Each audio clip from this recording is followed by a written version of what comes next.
Color TV. Color TV machiegni pacho. Ma e odwa.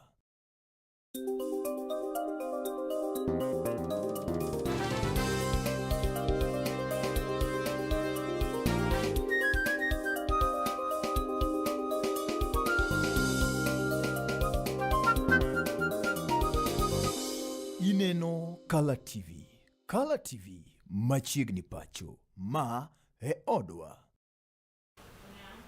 Omosini oyawre hinya kor mga jwang ko gwen maket kod maendi ma en chieng' tarik achiel dwe mar abich. Happy Labor Day, Brenda. Happy Labor Day to Good you morning. too. Good morning. Wagino ninyi kora mga jwang weno chie maber kamora mora magintie kendo yie mondo wamosu ni Happy Labor Day ko gwen maket kod ma Chieng' ni ma kawuono. Odiochieng' jotich. Yes. Jatend piny owacho migosi William Ruto igeno ni dhi bedo e gwenge mag Vihiga kiny ma kawuono nyakora mga jwang yango chenro gieki mago mag Labor Day. Wan bende kuwuok achiel e studio gieki mago mag Color TV wariwore kanyakla kwayo ni odiochieng' maber e Happy Labor Day ma kawuono nieri ma tarik achiel dwe mar abich higa gana ariyo kod piero kod auchiel. Ung'ad Jasado yawuot Seme Kaachiel koda kan Brenda Agenyo anyasuba nyana.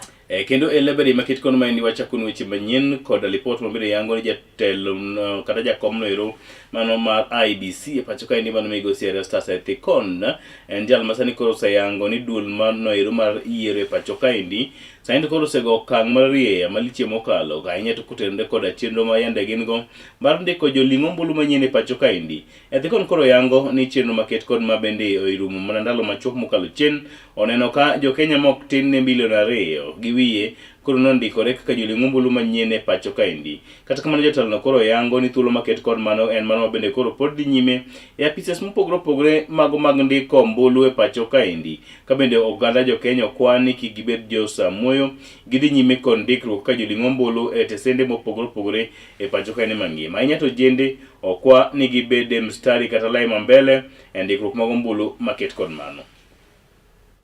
So within that window of 30 days, when we launched the mass voter registration, we managed to capture and register the 2,345,476 new voters. So to us, this is a major milestone, and we would like to thank every Kenyan who has supported this exercise. So from the performance perspective, the enhanced continuous voter registration exercise in 2026 has particularly recorded notable improvements, both in terms of the efficiency and output compared to previous large-scale registration initiatives in the previous electoral cycles. This performance reflects a sustained and consistent upward trajectory, which enabled us to record on weekly basis over 500,000 new registrations. By comparison, in 2016, when the Electoral Management Body conducted mass voter registration in phase 1, they previously managed to capture around 1.4 million voters against the targets of 4 million within the 30 days. We had a target of 2.5 million within 30 days, and we managed to achieve that target. Over a similar period, also in 2021, the numbers were also lower. And therefore, taken in totality, this comparative analysis highlights a clear institutional progression in the design and execution of voter registration strategies. Jatend piny Kenya Laktar William Ruto dochieng'no manyoro koro to ne otelo ne nyasi mar ne iko mar jaduong' Kipchirchir mabende koro to en wuon jatend migawo mochung' ne weche go mag wuodhe koda piny e pacho kae migosi David Chirchir.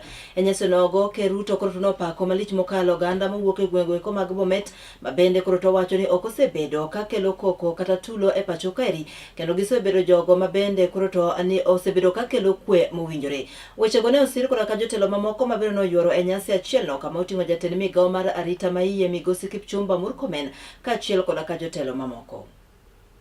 Mimi nimefurahi tena zaidi, nimefika hapa Bomet na nimeona watu wa Bomet ni watu wangwana sana. Wangwana. Alejina pongezi. Tumeona sarakasi katika mazishi. Mambo ya siasa, vita, fujo, hata mazishi ingine inapiganwa mpaka watu wengine wanakufa mbali na ule alikuwa anazikwa. Ambayo ni tabia mbaya sana.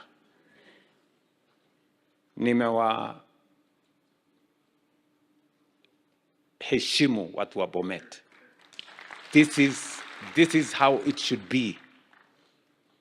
Kwa sababu masiku ni nyingi.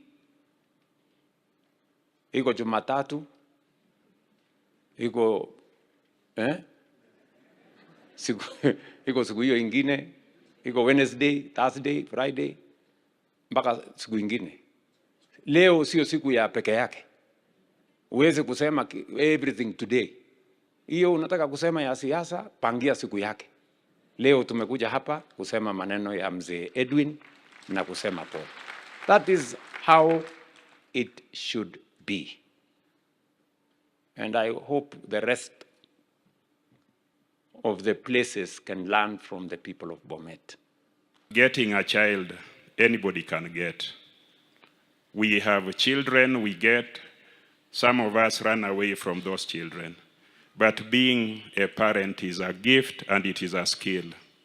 The old man that we are burying today, I must appreciate, was the most skilled parent. You can see the skills, you can see the ability of this old man by the children and the family he has left behind. A religious family, a professional family, The economic survey that has been released yesterday is a testimony of the hard work you have put in turning around our country. The people who used to work with you before, I remember, and those are the ones who are making a lot of noise out there. Every time you used to sit in room 6 with the economist, working on the numbers, trying to even coming up with an innovative formula of, G2G purchase of fuel, just to stabilize the country. Ya kuwa mambo mengi yatasemwa mambo ya uchumi. But I can only assert, Your Excellency, that even those who say those many things that they are saying, there is one undisputable thing that they can't take away from you or from our country today. That indeed our economy is stable and the macroeconomy is good. Nyakono mogi kumachelo bende moko kum jodito kanyakla koda jotelo go kodun busi samaro DM in magwa bende koro oyango nyadichiel kendo chung margi kendo bedo margi riwruok mar siasa mano broad based government ka bende giwacho ni kanye kuma migosi Raila Odinga mabende neno gai madun bus siasa noero nowegie jakom mar dun busi siasa noero Mikai Gladys Nyasuna Wanga migosi Junet Mohamed kinji tuma moko Saint koro wuok oko kendo tielo malich mokalo ne ok gibi wuok e piny owacho ka gisundo malich mokalo mokum jotelo bende seyogi kum titu chachiel kod jatend piny migosi William Ruto kade giwuoye nyasi moro giango ni gibro bedo e titu chachiel kod jatend piny ka giwacho ni kanye kuma ogai margi machon noero migosi Odinga nowegie kendo giwacho ni gichopo dwaro mar jatelo gi noero. Lastly, Your Excellency, sisi watu ambaye wako katika broad based, sisi tutakaa hapo. Hapo ndio baba alituacha. Kuna chura wanapiga kelele hapo kwa maji. Hiyo chura hawezi kuzuia ng'ombe kunywa maji. Usiwe na wasiwasi na hii chura inanguruma saa ile ng'ombe iko kwa mtoni. We will make sure that we stay in the broad based, because Your Excellency, for those of us who know Baba, because there are new prophets who have come up. Kuna manabii wamejitokeza wanasema wanajua Baba kushinda sisi. Mimi nimeshangaa iko mtu hapa Kenya anajua Baba kushinda mimi. Ni Aida peke yake na ndugu yake Buru. Mimi nilikuwa mtu yake mkono. Your Excellency, the plan you had with Baba for this country was very big, and that is what you are implementing as of today. You remember, Mr. Speaker, Your Excellency, when you had the last meeting with him and you discussed the National Infrastructure Fund, And he was very happy about it and encouraging you to do it. And you did exactly that. Sisi sio wajinga. Sisi sio wajinga. ODM will not go to the opposition to come back to government. It will stay in the government to form another government. Sisi tumeona hii broad-based government ambayo wewe rais pamoja na the late baba mliweka pamoja. Na tumeona ni kwa nini. I've seen comparison of figures, but somebody should also compare equity. Ile maendeleo ambayo imeendelea katika kila kona ya hii nchi bila ubaguzi.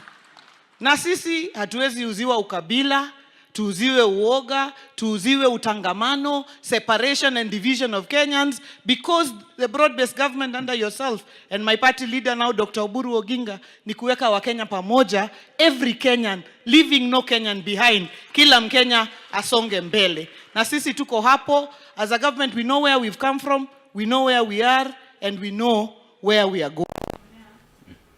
Nyasi mar Labour Day mabendo sebedika ibago pacho kaeri manotarika chiel dwe mar abich higa ka higa igeno ni idhi timore odiechieng' ma kawuono e kaunti ma Vihiga. Ka nyasino idhi telie kodaka jatend piny owacho Laktar William Ruto kaachiel kodaka jotelo mamoko e pacho kaeri. Ikruok ne osetim makare kendo chenro mag arita kwe koro to yangni ne makare kama gigino wechego mabende nowachi kodaka migosi Alfred Mitua kaachiel kodaka jotelo go eko mabende ochung'ne chenro mag arita kwe kuwuok e kaunti no ma Vihiga. Kila kitu iko sambamba. Tumeangalia hali ya usalama, hali ya mipangilio ya barabara, hali ya kila kitu iko sawa. Hapo kesho rais wetu atatangaza mambo ya maalum na mambo ya maana sana kuhusu hali ya ufanyikazi katika nchi yetu ya Kenya. Atatangaza mwelekeo ya ufanyikazi katika nchi yetu ya Kenya, atatangaza hali ya vijana wetu vile wanaweza kupata kazi, atatangaza vile mashirikiano ya wafanyikazi na wale wanaoandika kazi. Kwa hivyo ni siku ya maana sana katika nchi yetu ya Kenya. Wakuje kwa wingi kwa hii sherehe. Tumejiandaa vizuri na ningependa wote wakuje mapema sana. By 2:30 wawe wamekaa. Yangu ni uhakikisho ya kwamba usalama uko sawa sawa. Tumefanya mipangilio ya kutosha. Hoteli zetu zote tumekava, patrols zinaendelea na mtakuwa kwa mikono mizuri. Na tusipatikane na mtu yoyote, kusitokee mtu yoyote mwenye ataleta vurugu kwa hii mkutano. Hii ni mkutano ya serikali. Hii ni mkutano ya rais, na rais ametukubalia tufanye mkutano huu nyumbani. Kusitokee na mtu yoyote mwenye ataanza uchochezi usiku, mchocheji asubuhi. Sisi hii sherehe tunataka tuipambe ikuwe ya kwanza kung'ara mahali pengine popote. So kwa niaba ya watu wangu wa Vihiga wote nasema karibuni, tujae hapa tuone vile kotu tulikuwa tunaonea Nairobi huko, la sasa iko hapa mashinani. Karibisheni watu wote kutoka nchi yote ya Kenya watakuwa hapa. Watu wetu wa Vihiga County mjitokeze kwa wingi. Wakaji wa hapa Vihiga muje kwa wingi ili hii kiwanja ijae. Unaona vile hiyo nyumba imewekwa inaweza kuchukua capacity ya 10,000 people, tungetaka ijae. Na ikija ndio sasa next time tukipendekeza tuende county ingine yote, basi hata serikali hawatakuwa na shida na sisi. Nyakula mogik pod wang'iyo mana weche go eko motenore kod odiechieng jotich odiechieng' ma kawuono. Ruodh Goro tend migao kata Ruodh Goro ruok no makelo ratich jotich e pacho ka endi mano koti mana migosi Francis Atuoli saend koro onyiso ikruok margi mar bago nyasi kendo romo maket kod mano kabendo wacho ni mor ma entiego ka jatend jotije pacho ka endi en jatend piny owacho migosi William Ruto koro nyalo biro medo menda kata osara jotije pacho ka endi kot kwanata malo moktin ne 23. So I don't nataka kutoa hiyo notion ya mwajiri yeyote kuota ama kufikiria ya kwamba siku ya May Day pia inawahusu waajiri. But employers cooperate with us on invitation kwa mambo ya display ya floats na nini, na employers wengi wanashirikiana na sisi. Lile ambalo sikizani nalo ni jambo la Federation of Kenya Employers. Kabla ya tarehe 1 kama leo nilisikia wanatoa statement. Hiyo statement yao iko misplaced because tomorrow is not their day. This is our workers' day. We will make demands from government. Na serikali ikifanya adjustment ya mishahara ama isipofanya kama vile wakufanya last year, we abide with the declaration that might have been made by government. And employers must immediately implement Kama sasa hivi tumeuliza nyongeza ya mshahara ya 23% kwa ajili uchumi wetu umeimarika, sio vile ulivyokuwa hapo mbeleni. Kitu kidogo kinataka kuturudisha nyuma ni vita vinavyoendelea upande wa Kuba. Lakini ukienda kwenda Nairobi, kwenda Nakuru, kwenda Eldoret, kuja Kakamega, kwenda Mombasa, wale investors wanajenga. Nairobi inajengwa kila pahali. Moko kuom jodongo kuke gwenge ko mag imbo mar piny Kenya koro to wuok oko kendo wacho ne speaker od bura mamalo mano Migosi Moses Wetangula kaachiel koda ka jatend jotend migepe Migosi Musalia Mudavadi mondo mi koro to oyie osir lwedo Migosi Edwin Sifuna kaachiel koda ka gavana ma Trans Nzoia County Migosi George Natembeya mar no ni giriwore kanyakla kendo giketo weche go mag siasa obedo motegno e gwenge mag imbo mar piny Kenya. Jodongo go kane loso odiochieng'no manyoro koro to yango ne jotelo ariyogo masani koro to ni koda kambi kendo nyalo riwo wi oganda kuke gwengo mag marimbo mar piny Kenya kanyakla. Bende koro to gigolo kwayo makende ne jotelo duto mawuok gwenge makono mondo mi oyie oti kanyakla mar no ni gikelo kwe kendo giikore ne yiero maduong' mabiro e higa mar 2027.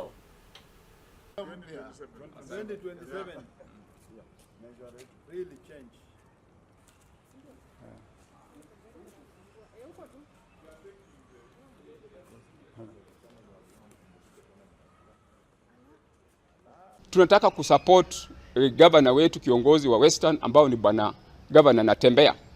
Tunamuapatia support kwamba aweze kuunganisha watu wa Western wote. Ndio tukiwa pia na siasa zetu za kwenda kwa mesa ile ya uongozi wa nchi. Tuko katika hali ambayo iko na power. Hali ambayo iko na nguvu.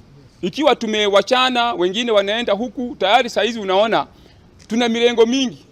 Hasa tuseme ukweli hapa Western kama gavana wetu wa Busia unasikia ako kwa mrengo Oburu. Gavana Fernandes Barasa ako kwa mrengo wa Oburu. Lakini kuna wengine kama ndugu yetu Sifuna ambaye amejitokeza vizuri. Mbona tunaulizana, mbona tusipatie yeye, tumuunge mkono, tusupport yeye ili yeye asimamie sisi katika Western kungangania hali ya uongozi wa nchi. Tunajaribu kusema kwamba wakati huu ndugu zangu wa magharibi, Waluya, Wateso, Wajaluo, wale ambao wako magharibi waungane ili sisi pia tuweze kuwa na stakes katika national leadership.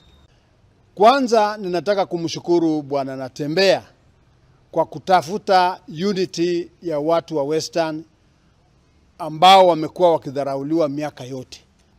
Mimi ninataka kuomba viongozi ambao wanafikiria kama Natembeya na Sifuna waungane na hawa vijana ambao wako na spirit ya kuhakikisha ya kwamba uongozi katika Western region na katika Busia na katika kila county yoyote ambayo iko Western inapata maendeleo na madharau inaisha.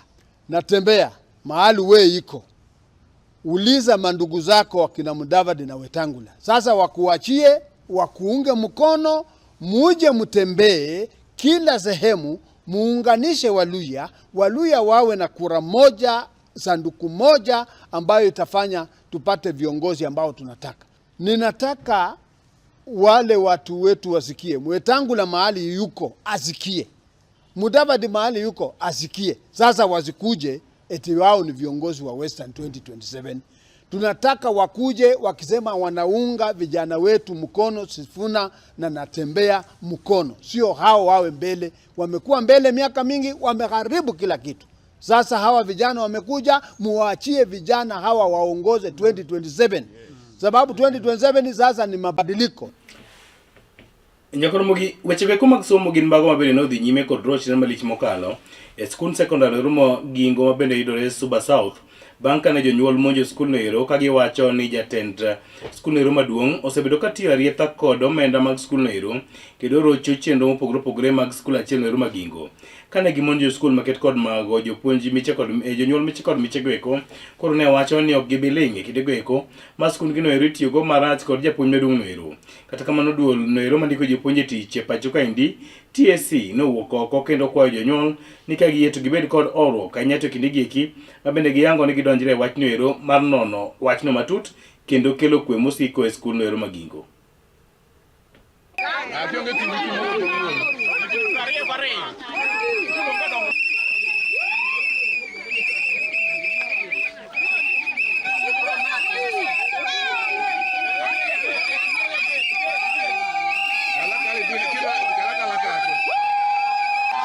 mkuu wa shule wetu anadhofisha hii shule, anaramisha hii shule yetu. Administratively, huyu mtu amechukua kila docket endi anaran school anaendesha mtu mmoja.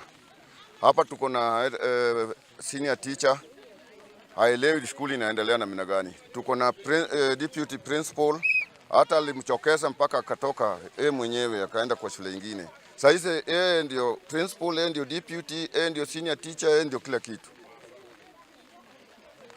Kwa hivyo tumechoka na yeye. Tafadhali tunaomba huyu mtu angatushwe. Performance ya Gingo siku hizi imedhofika, imerudi chini mbaya mbofu. And the same time I was a former support staff at Gingo. In Gingo there are strange happenings these days that was not there before our former principal was there. This fellow we are talking of, Mr. Onyango Uma, we had our community members who are earning their living at Gingo Mixed Secondary School. Since they came of this fellow we are talking of, Onyango Uma, those guys were laid off. We have a widow here, Mrs. Gogo, Ouru Gogo. That mama was used to fetch water here to educate her child. That woman was laid off. Soon or immediately that boy will be dropping out of school due to Onyango Uma. Yeah. These parents here, as you have heard from the other talker, we paid 7,000. We have the ECC in Kenya. We have the Anti-Corruption Commission. We have the Kenya Police. Can this be investigated?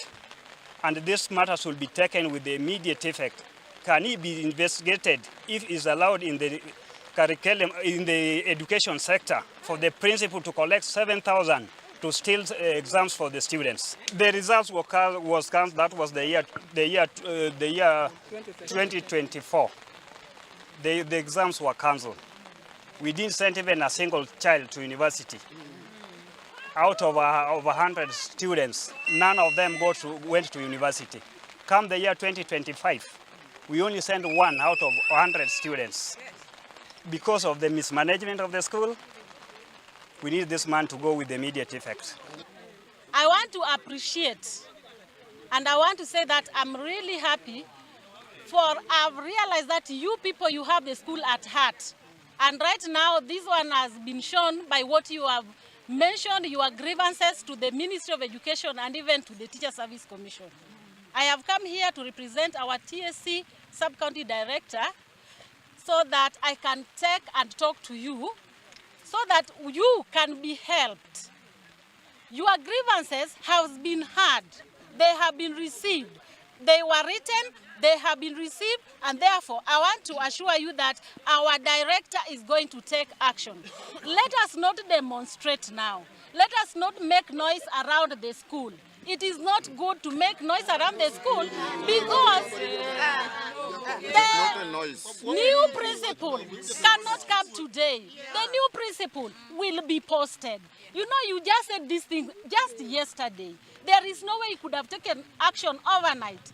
Give us time so that we bring a new principal. Thank you. Kawadhi nyaka e county ma Migori to en riwruok moro ma ok mar piny owacho ma bende koro to ong'ere kaka a Sustainable Village Resources Organization. Sani koro to wuok oko e gwenge mag Migori kendo puonjo jopiny e yorego eko mag weche mag pur kaachiel koda ka pith ka ok gitiyo koda ka mbolea manyasani. Riwruogno koro to oyango ni oganda mathoth koro to pok to ong'eyo ni yien motuo, it yien kaachiel koda ka yugi ma bende wuokga e jikon gin achiel kuom mbolea go eko bende koro tinyalo ti godo e yorego eko mag pith koda ka pur. Mathoth gileronwa koda jafwambo marwa Collins Gorko wuok e kaunti no ma Migori. Thoth oganda pok oyango ni yien moto, it yien, kaachiel kod yugi ma bende wuok e jikon gin achiel kuom mbolea ma bende inyalo ti kodo e wechego mag pur kod pith. Oganda mang'eny tiyo mana koda ka mbolea mano manyasani. Kata kamano, pur manyasani ok ber koda ka ngima dhano. Riwruok moro ma ok mar piny owacho mano motisi koda ka dho ngere ni Sustainable Village Resources Organization osebedo ka puonjo oganda mathoth yorego mag pur ma onge tiyo koda ka mbolea mago manyasani. Puonj ma kama noywayo rawere moko mawuok e piny libamba mano ma Tanzania. Lulu Machibia en achiel kuom kweth rawere mabende nowuok e piny Libamba ma Tanzania mabende lero ni ber puonj mabende giseyudo kuom thuolo maloyo ndalo adek. Yes, they attract earthworms and so many bacteria and fungi. Mazingira yetu yameharibika kwa sababu ya vitu mbalimbali vya viwandani, lakini vile vile ni madawa ambayo yanatumika kwa ajili ya mashambani. Kwa hiyo tumekuja hapa kwa ajili ya kupata mafunzo chini ya shirika la SVR hapa Rongo Forest ili kuweza kupata ujuzi mbalimbali wa namna gani ya kurutubisha zile ardhi ambazo zinaweza zikatuletea vyakula ambavyo vyenye virutubisho kwa ajili ya afya yetu. Abdalla Shabani en achiel kuom jolony wechego mag pidho kich. Lero ni puonje mabende giyudo nieki biro konyogi e bero wechego mag nweng'o ahinya kotenore koda ka pur mabende gitimo e gwenge makono. Bende omedo tielo ni chenro mar puonj makama biro miyo kweth mag rawere yudo thuolo mag tije mabende gisebedo ka giywago kinde modhaw. Zina tatizo. Kwanza wana shida upande wa kula wenyewe vyakula. Kwa sababu wanahisi kwamba kwanza ni gharama katika matumizi ya kila kitu. Ila pili, vijana wengi ambao tunalilia hii ajira. Nadhani kwa kutumia hii elimu tuliyoipata kwa kuandaa hizi mbegu na kuandaa hizi samadi za asili, nadhani tukipeleka kwa upande wa kule kwetu itawasaidia, kwa sababu wanaweza kuanzisha hizi bustani za mboga mboga wakajikimu. Unaona. Ila kingine kwa upande wa nyuki nisemee, kwa sababu tuna kipindi ambacho kinakuwa ni kipindi hatarishi, hamna mazao. Kukupitia hizi samadi za asili na kupitia maua yetu ya asili, maana unaweza kuanzisha garden ya maua ya asili na ukaanzisha ufugaji wa nyuki. Inaweza kuwa nyuki wadogo au nyuki wakubwa, ambapo vyote hivyo vina faida kubwa kwetu. Caleb Odondi Omolo mabende en founder e riwruok mar SVR, a Sustainable Village Resources Organization, yango ni en nochako riwruok ma kamaeki ahinya to mar puonjo oganda pur ma onge kod tiyo kod kakwiri mabende thoth onge madhano oluoro maliche mokalo. It's called no-till farming, which is like really attracting a lot of people because most of the agricultural inputs are becoming very, very expensive. And indigenous farmers, like local farmers, cannot afford all the inputs. If they afford it, it's too expensive. So that is why I came up with no-till, no fertilizer, using locally available resources to farm, which is environmentally friendly and very, very productive. Bendo lero ni pur nieki onge koda katiyo koda komenda mathoth maliche mokalo. Omedo tielo ni pur nieki gino mabende yudo omenda duto tetete isoyo ofuku maonge ng'iyo koni koda kocha. Tell young people of Kenya and Tanzania that farming is money because everybody eats every day. So when you learn how to farm very, very economically without very, very expensive inputs, because like in natural farming, we don't use any money except for labor. So everything else you put in your pocket, whatever you get from your farm. Ne kalatvlive kowuok kar Chumbura Marongo, kaunti ma Migori, nyinga Gor Collins. Jokoromogi hupogore koda weche go mag pur ni moko kuom jokeno ratich oganda e pacho kaendi sendi koro wuok oko kendo dhi nyime kod kwedo malich mokalo. Jatend migawo mochung'ne weche mag arita bando migosi Kipchumba Murkomen kotenore koda wach mabende giwacho ni jatelo no osebedo kodhengore malich mokalo e tije. Gisundo malich mokalo migosi Murkomen kotenore koda weche mabende osebedo ka dhi nyime pacho kaendi kamoting'o weche go mag mibadhi. Kibro paro mesigana mibadhi go mag modhi e pacho kaendi, weche go mag njore mabende osebed kimonjo ji e pacho kaendi kanyakla koda jotelo kata mabende dendo gi dhombogo ni gunism.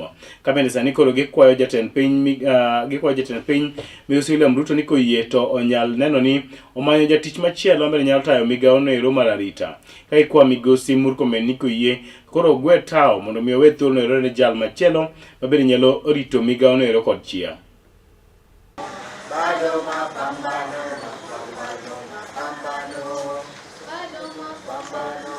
Serious alarm and caution over police inaction and failure to address insecurity in our country. And this concern is not just as a result of what we've witnessed in the last few days in Sekuru and Garissa, but we are seeing a worrying pattern where police inaction and failure comes after criminal elements unleash terror on Kenyans everywhere in the country. We're not just talking about people being killed. We're talking about goonism, even politicians being attacked. Yet you have a cabinet secretary who goes to parliament and admits that suspects have escaped. What good is it to have security agencies in this country who allow suspects to just escape from their clutches? Ya kwamba tunataka wale wote ambao wamehusika katika uhalifu, ima ni polisi, ima ni wanasiasa, ima ni wahuni ambao wako huku nje, wachukuliwe hatua haraka iwezekanavyo na waweze kuwekwa korokoroni. Jambo lingine, tunataka polisi wote ambao wamehusika katika kuua wananchi katika sel za polisi wachukuliwe hatua haraka iwezekanavyo. As Vocal Africa, we remind the government of Kenya and the National Police that Article 29 of the Constitution guarantees every person the right to freedom and security of the person. Kawaduogo e county ni Kisumu wechego mag somo teniriruok moro ma ok mar piny owacho mong'ere kaka Make Me Smile koro to ne owuok oko kendo nojolo jopuonjre mabende koro to chando omenda mag somo kod ka omenda mar noni chenro gi mag somo odhi makare kane giloso odiochieng'no manyoro riwruogno eko mabende koro to nojolo jopuonjre go mawuok e gwenge mag East Kolwa e county ni Kisumu ne owacho ni ma en achiel kuom yorego eko mabende koro to gitiyo godo matek mar neno ni chenro mag somo odhi makare ne jopuonjre duto e pacho kaeri ma ok girango familia mora mora magiwuoke.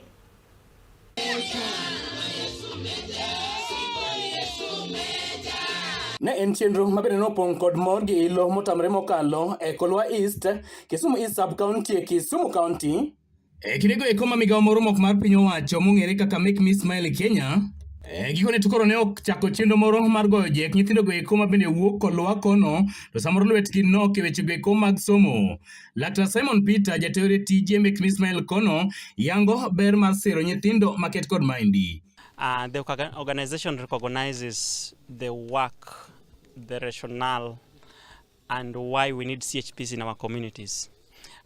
This is one cadre that has been neglected despite the hard work, despite the societal values that they add in our community.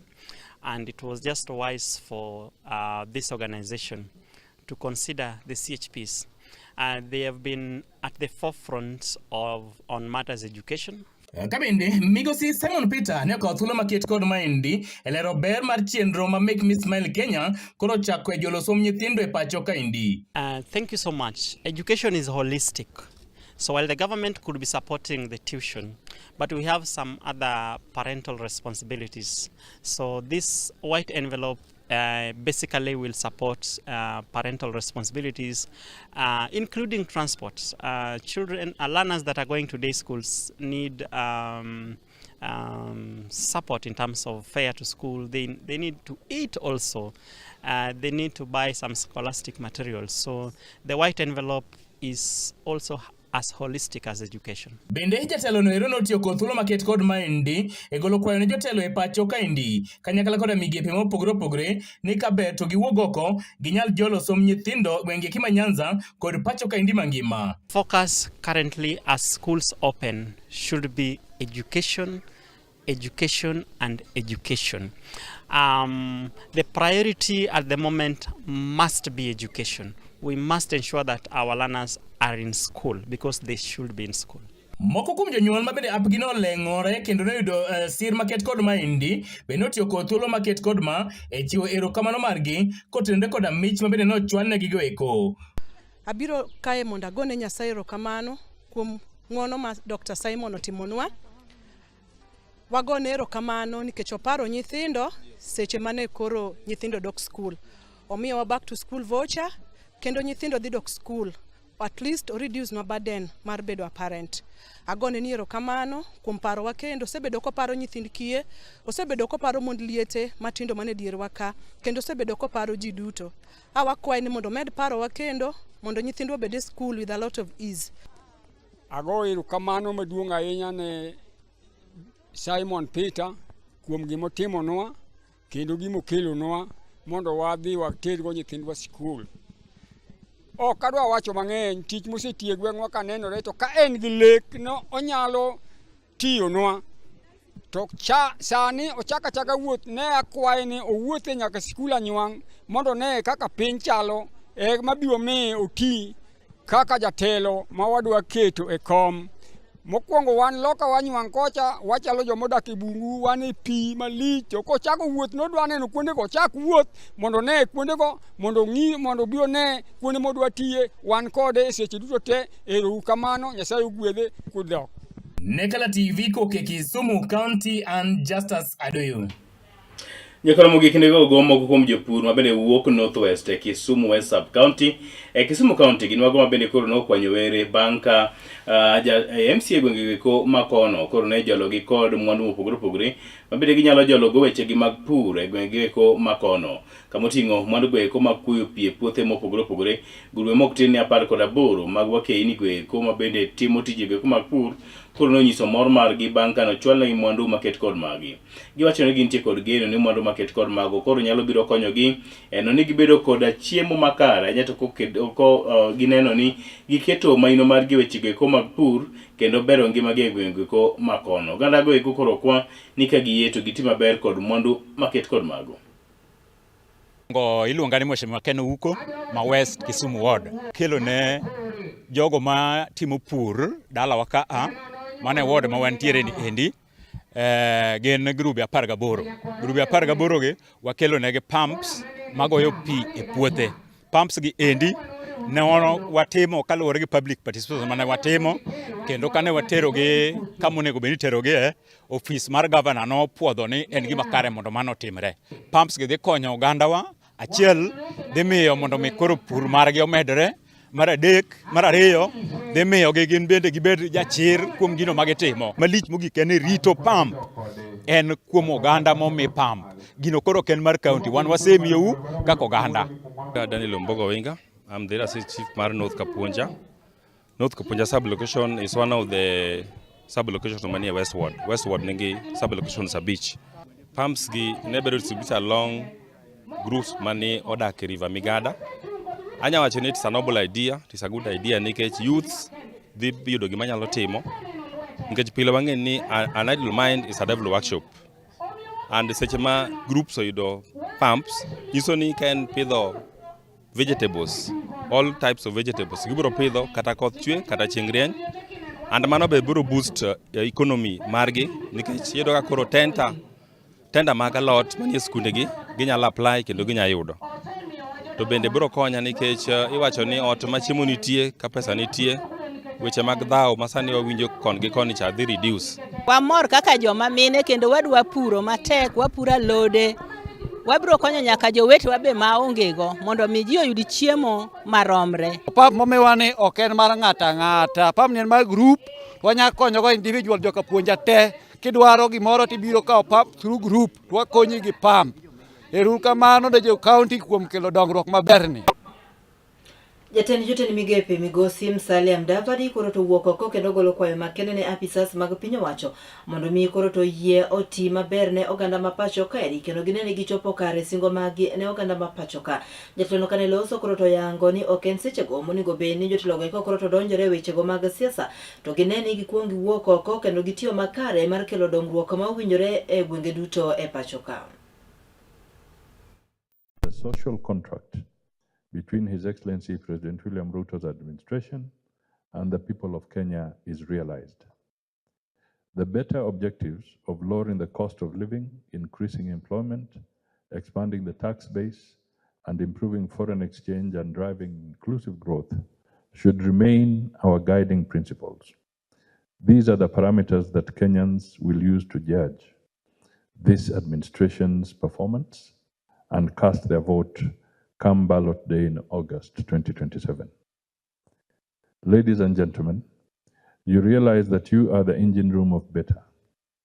You are expected to deliver the promise in all key sectors of the plan, that is agriculture, SMEs, affordable housing, ICT, and digital superhighway and universal healthcare.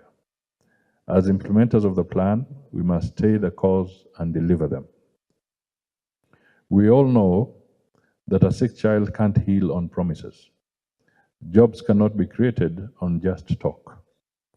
Good roads cannot be constructed on a policy paper. Affordable housing can only be done block by block, colored hand by colored hand. The way our forefathers built Kenya from independence, what we do in the next 395 days will echo for generations. This requires that we roll our sleeves and push services to the last mile. Serve Kenyans with urgency and focus. Let every Kenyan feel and see something working for each one of them, and work that is finished, good roads being used, working affordable healthcare. This is the most powerful campaign message we can send out to Kenyans of a government that works efficiently, effectively, and relentlessly for its people. Let us give this home stretch our all, not for accolades, not for politics, but because this is what servants do. We serve and deliver the promise. Election periods have a way of amplifying the government's coherence, and we must therefore strongly speak with one voice and strengthen our operations with a whole of government approach. Ladies and gentlemen, as we walk the final steps, we must boldly prioritize impactful programs and projects and push them through the finish line, while ensuring prudent utilization of resources and proactive management of risks such as litigations and supply chain disruptions. Nikoro mogile koskalo kanyo 42 bang' sa 12 Brenda kugwen maket kod maendi. Bende gi kanyo mochopo gi giko mar weche manyien mabende ne wakelo ni kugwen maket kod maendi. Pod wanwa ni happy Labor Day. Labor Day. Ka wadoni wakaw yo machoka waduogo. Wang'iyo kanyo kaka oboke chalo. Odiochieng' ma kawuono. Kod kaka piny oru. Kod kaka piny oru e gwengewa mopogore opogore. Koth chwe Justus. Koth dhi nyime gi chwe pacho kaeri. Omburore. Jo Nairobi pod ywak. Ywak. Weekend, awinjo ni weekend nyochako nyoro. Yes. In the evening. Weekend mood nosedonjo. Weekend mood nosedonjo. Kech holiday koro wane wasechope ng'iende. Yes. Kawuono joma tiyo jotije piny owacho sani giyweyo. Wan ma samoro yweyo ditamo. Kabisa. To kolena weekend nyaka Monday. Nyaka Monday. Ng'isgi ni rumo ketim nade? Rumo kitang. Pod bro ruma. Dimana rumo mbele. Magi wachi ni yawa, Monday angocha, ni Monday blues. Monday blues pod bira kata kamano wanto wantie ka kendo wago tich nyaka na Mgajwang. Jatend piny owacho nitie Vihiga County. Yes. Kamidhi dhiale nyasi no romo no mar Labor Day kendo chieng' jotich wakoyo ni odiochieng' maber mar chieng' jotich. Par ni jad bura maseme Dr. Nikals be ko wuon gi. Kaka no ko wuon Davis Chesier. Ndalo nyoro. Yes. Kawuono jad bura maseme Dr. James Nikal bende okomo wuon gi. Tere kari ywe mare mugi. Kata kamano nyaka Mgajwang' ne oganda duto mane onyalo ne weche gi mondo mi chop ne yo makare, jo fwambo duto mabende ne pap, editors waduto te kanyakla koda producers waduto kamoting Elizabeth Anditi, ging'awa Selfie Otieno, Goblis Jagwasi wadu, wagono erokamano kuom neno ni chenro gi eki ochoponu kendo ochok weche, ogundhi, odoigi, oketi makoro janeno nyalo neno maber. Moko mede gimoro to kogol. Wakaw yo machok nyaka Mgajwang' waduogo. Iluonga ni Justice Adoya Wuod Seme. Kachilo koda kan Brenda Genyo, Anyasuba Nyanam.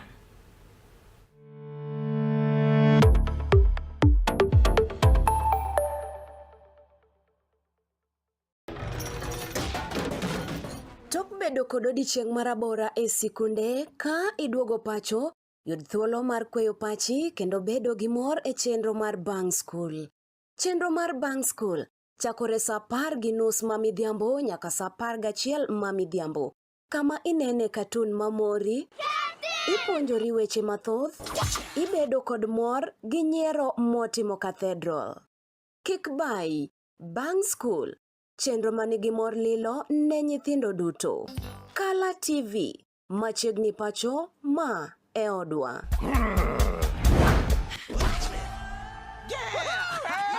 I've fallen and I can't get up.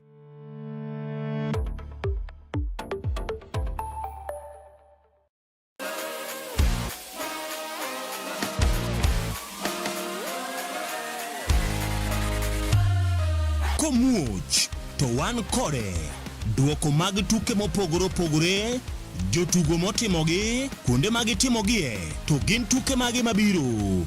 Mano emomiyo wan ka e chenro mar chal pewe tudri kodwa wuok tich nyaka tich abich saa 11 mar midhiambo nyaka saa 12 mar midhiambo, kama wanyisi motimore e pewe duto mana e Kala TV.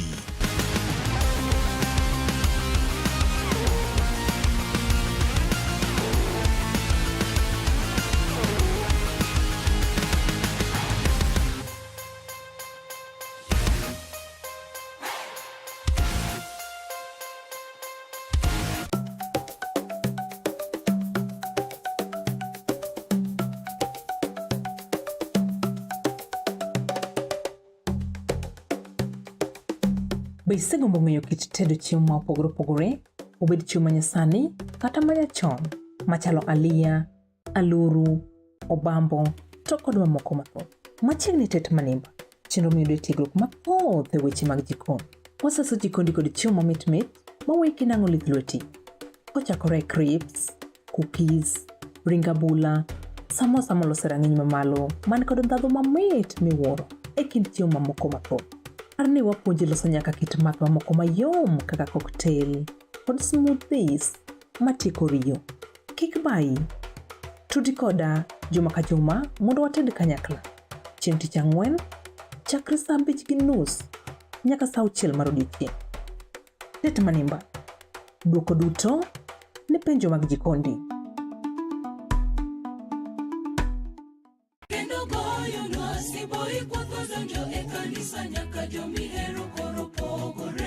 En gino makare mar chako odiochieng' gi ruoth.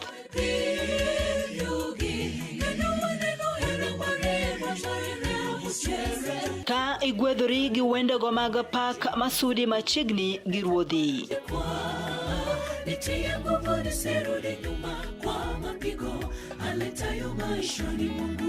Bende wakelo ni jipo mag muma koda puonjruok mar leson ma itayi gi Pastor Charles Odinde.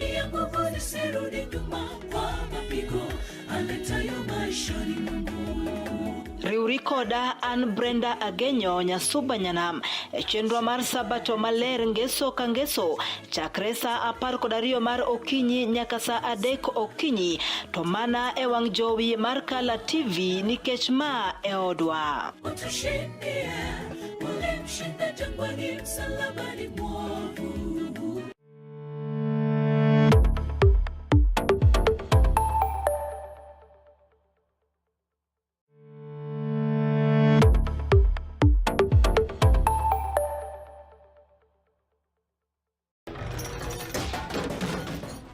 Bedo kod odiochieng' marabora e sikunde ka iduogo pacho, yud thuolo mar kweyo pachi kendo bedo gi mor e chenro mar Bang School. Chenro mar Bang School chakore saa 10:30 ma midhiambo nyaka saa 11 ma midhiambo, kama inene katun mamori, ipuonjori weche mathoth, ibedo kod mor gi nyiero motimo Cathedral. Kik bayi, Bang School, chenro manigi mor lilo ne nyithindo duto. Kala TV, machiegni pacho, ma e odwa.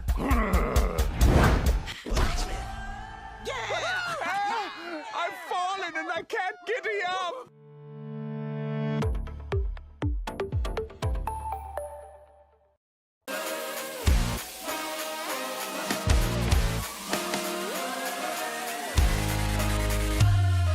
Komuch to wan kode duoko mag tuke mopogore opogore, jotugo motimogi, kuonde magitimogie, to gin tuke magi mabiro. Mano emomiyo wan ka e chenro mar chal pewe tudri kodwa wuok tich nyaka tich abich saa 11 mar midhiambo nyaka saa 12 mar midhiambo. Kama wanyisi motimore e pewe duto mana e Kala TV.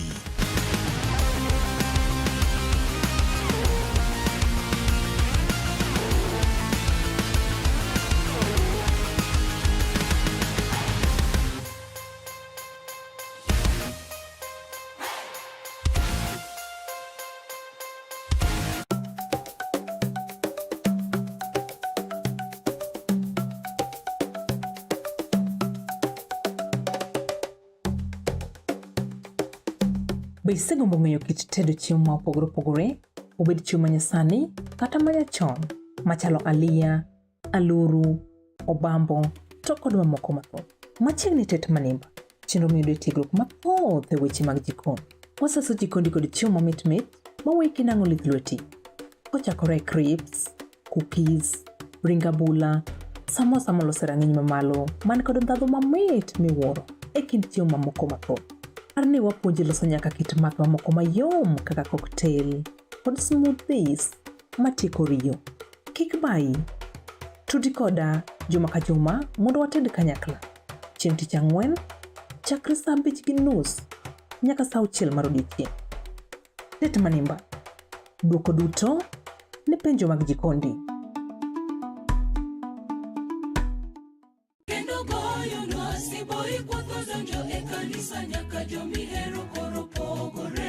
En gino makare mar chako odiochieng' gi ruoth.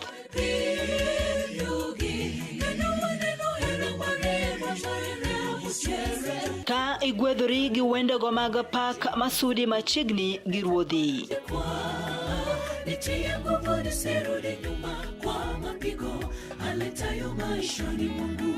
Bende wakelo ni jipo mag muma koda puonjruok mar lesson ma itayi gi Pastor Charles Odinde.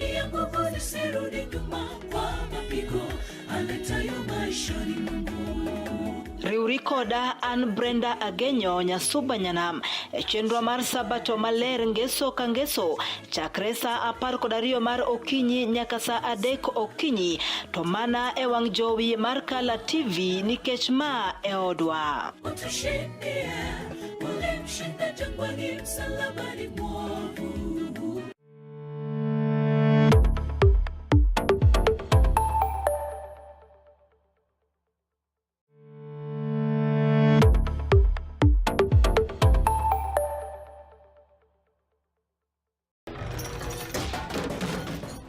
Bedo kod odiochieng' marabora e sikunde ka iduogo pacho, yud thuolo mar kweyo pachi kendo bedo gi mor e chenro mar Bang School. Chenro mar Bang School chakore saa 10:30 ma midhiambo nyaka saa 11 ma midhiambo. Kama inene katun mamori, ipuonjori weche mathoth, ibedo kod mor gi nyiero motimo Cathedral.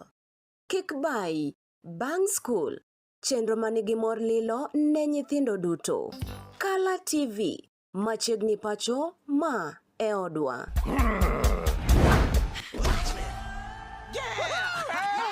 I've fallen and I can't get up.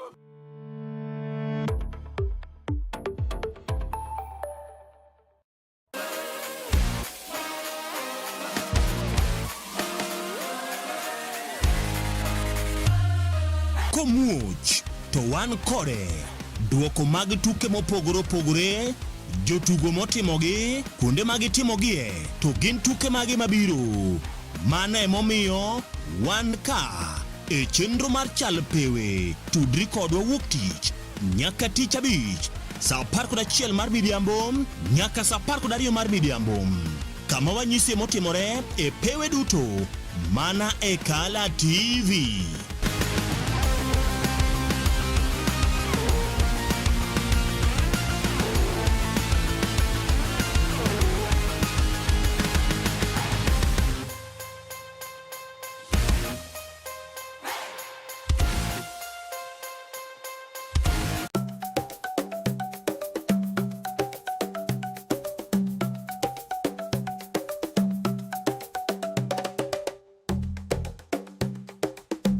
Be isegombo ng'eyo kit tedo chiemo ma opogore opogore, obed chiemo manyasani kata manyachon, machalo aliya, aluru, obambo, to kod mamoko mathoth. Machiegni tet manimba, chenro miyudo tiegruok mathoth e weche mag jikon.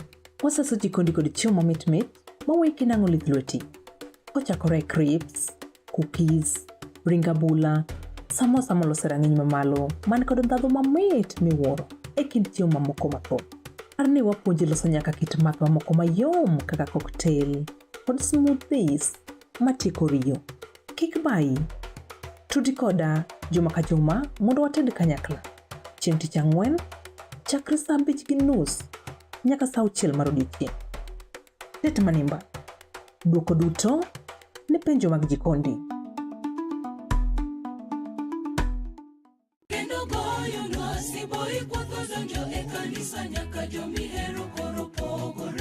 En gino makare mar chako odiochieng' gi ruoth.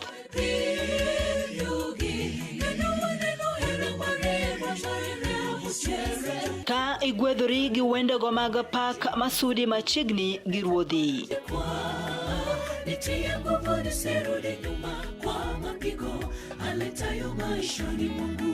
Bende wakelo ni jipo mag muma koda puonjruok mar lesson ma itayi gi Pastor Charles Odinde.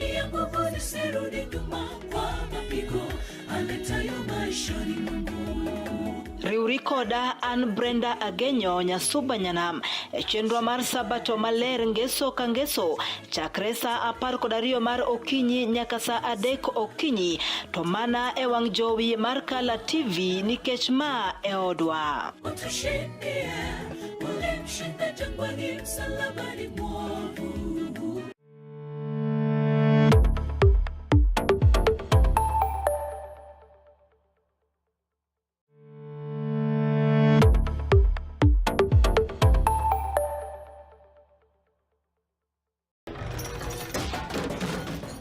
Bedo kod odiochieng' marabora e sikunde ka iduogo pacho, yud thuolo mar kweyo pachi kendo bedo gi mor e chenro mar Bang School.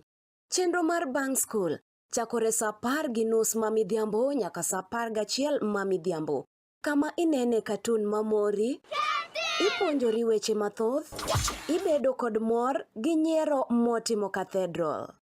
Kik bayi, Bang School, chenro manigi mor lilo ne nyithindo duto. Kala TV, machiegni pacho ma e odwa.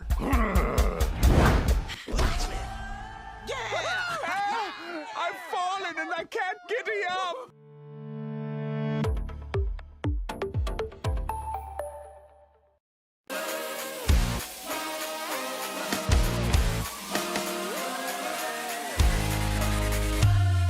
Komuch to wan kode duoko mag tuke mopogore opogore, jotugo motimogi, kuonde mag timogie, to gin tuke mage mabiro.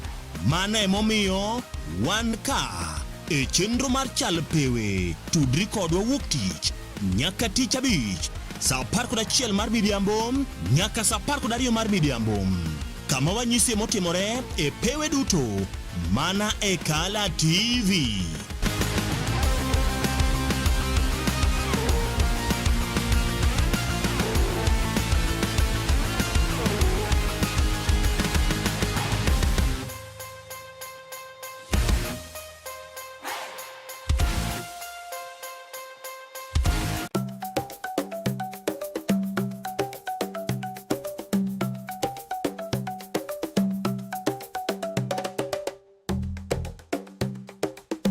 Be isegombo ng'eyo kit tedo chiemo ma opogore opogore, obed chiemo manyasani kata manyachon, machalo aliya, aluru, obambo, to kod mamoko mathoth. Machiegni tet manimba, chenro miyudo tiegruok mathoth e weche mag jikon.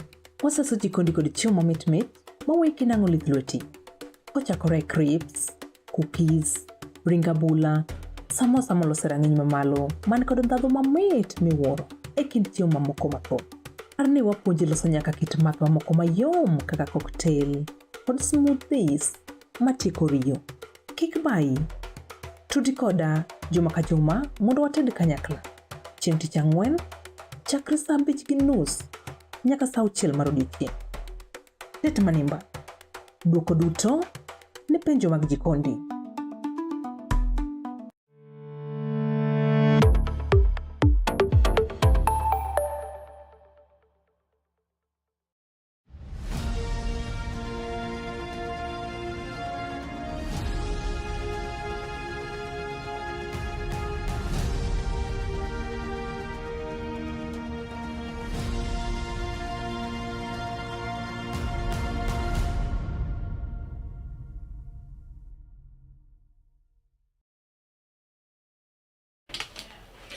Machiegni kendo nyako na mga jwan kama mondo mentie ko gwen market kod maendi kendo warwa kiechendo ni eri kata chelo ni eri mano marido nonro mar oboke kama mondo mentie ka wantie ka kod oboke ariyo mano mar Daily Nation kanyakla kod mano mar The Standard Today.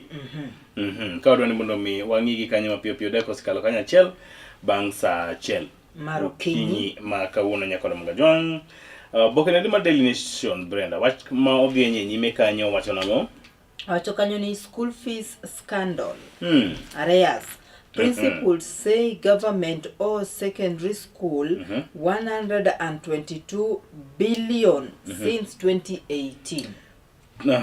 Ping pong. 2 leaked documents unwittingly laid bare the funding crisis rocking schools, with parents forced to shoulder the burden of inadequate state subsidies.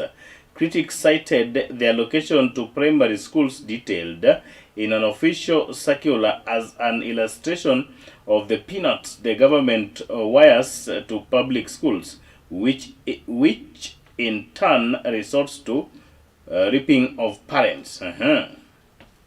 Skund nyiri malas ne obedo kod achiel ariyo adek ka jatend piny owacho, jatend migao nowacho ni onego kaw chik mowinjore ne japuonj maduong' mar skul skul nyiri no ero mano ma La Alliance bang' kane koro omedo peace mokalo tong'. Then piny kanyo omede malich mokalo piny kanyo wan gi state reception for marathon champ Sulwe. Sulwe cha koro nyoduogo dala kendo nyaneno kanye orwake malichie mokalo. Weche geki mag omenda beko mag somo ka thuolo mar mondo ming'i itendo mokwongo. Ite mar ariyo, Brenda, what are you seeing? Ite mar ariyo, Uganda's Bamasaba Kings tour of Kenya to boost cultural ties. Ruoth gweng' moro ni Bamasaba mbele yudre pinjego mag jo-Uganda koro timo limbe pacho ka indi kaka okang' mar neno ni oting' malo chia kod were mag kido kod timbe mag oganda. Boyudo report ma kamano ite mar ariyo. Bathe kanyo smart fishing technology offers a lifeline to fishers. FAO UNEP project targets artisanal fisher folks in Lamu and Kwale. Mane boyudo ite noro mar ariyo. Ite mar adek, Brenda. Ite mar adek, how Bamburi grew from swampy, forgotten land to 24-hour economy. Mombasa to Nairobi road expansion improve access and encouraging residential development. Kaka bombe go eko osebedo kadongre ka thuolo mar kende ng'ie ite nero mar adek. Ite mar ang'wen, APRO as schools defy rules, slap parents with illegal fees. Parents are being forced to pay school fees higher than the official guidelines as government funding for public basic education continues to decline. A circular by Basic Education PS Julius Bitok on the breakdown of the what? Of the funds to primary schools for the second term paints a grim picture of the situation. Akathulu mar minon weche geko mag somo iteno ero mar ang'wen. At a glance, how funding crisis threatens schools operation. Free primary education (FPE) was launched in 2023 by Mwai Kibaki, the former president, which abolished tuition fees in public schools in an attempt to boost enrollment. And then take dwaro mar biro neno ni nyithindo dhi school mang'eny, kata kamano ne ogol weche mag tuition chako dhi nyime by the way. To kata kamano gidhi nyime ka girwako lep dala. Yes. You know that very well. And then Itemara Beach. Before we go to Itemara Beach, malo kanyo, Education Cabinet Secretary has urged the TSE to take action against the principal of Alliance Girls High School for allegedly increasing school fees. Wait first. Education Cabinet Secretary. TSC. Emandiko jopuonje teach. Yes. Good. For allegedly increasing school fee. He also ordered the dissolution of the school's board management.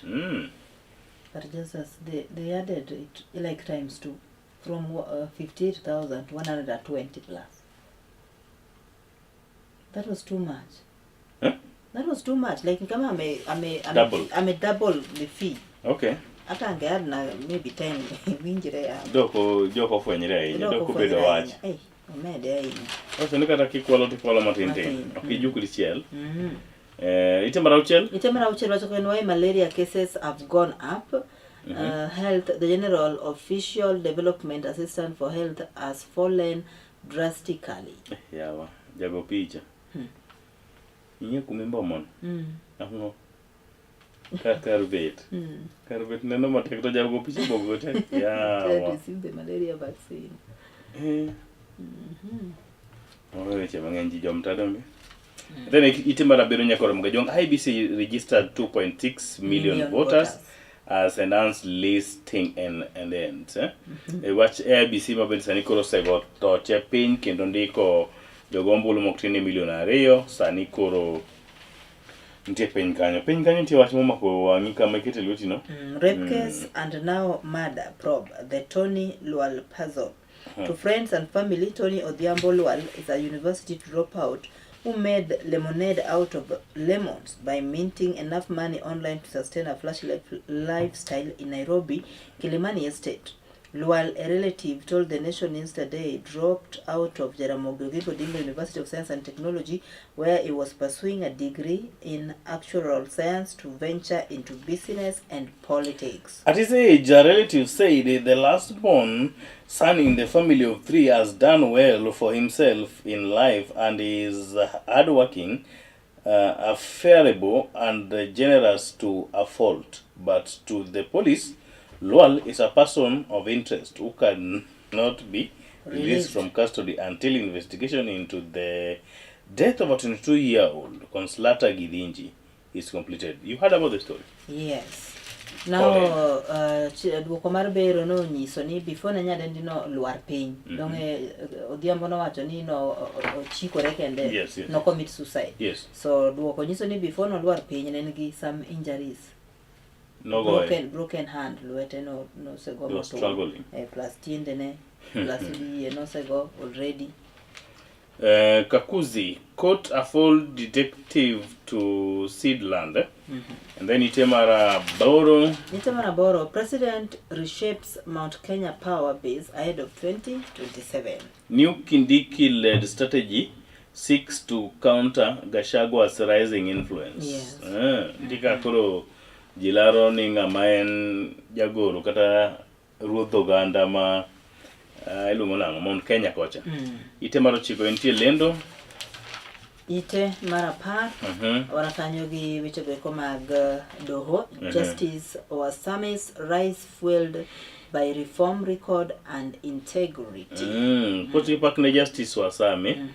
Ema bende koro ne opodhi kaka odhi ka okaro migosi Mohammed. Ibrahim Jang'ad buche Ibrahim Mohamud. And then judges' performance to be made a public what? Judges' performance set to be made public and what this means. Okay, and poti pak ne migosi Justice Mohamud Abdul Wasame during the ka manakar awadgi. I mean awadgi in the faith. And then ite mara par kodachel apile bade ntie kanyo dendo muktim kanyo kod mgoyong. And then ite noero mara par kodario. Wacho kanyo ni wrong budget revisions, no clerical error. Politicians also accuse Treasury of holding public funds in an account that is not authorized in the law. Which go komag siasa kanyakla koda managing kata tayo menda mag piny owacho. Titenero mara par kodario. Tipunti kanyo ma jatend buchi sana ero mano masafina. Na party. Mano migosi Jimmy Wanjigi. Osiep jakom. And then ite piny kanyo ntie lendo mkutende koda weche go mag pur ka thuolo mari mondo mingi.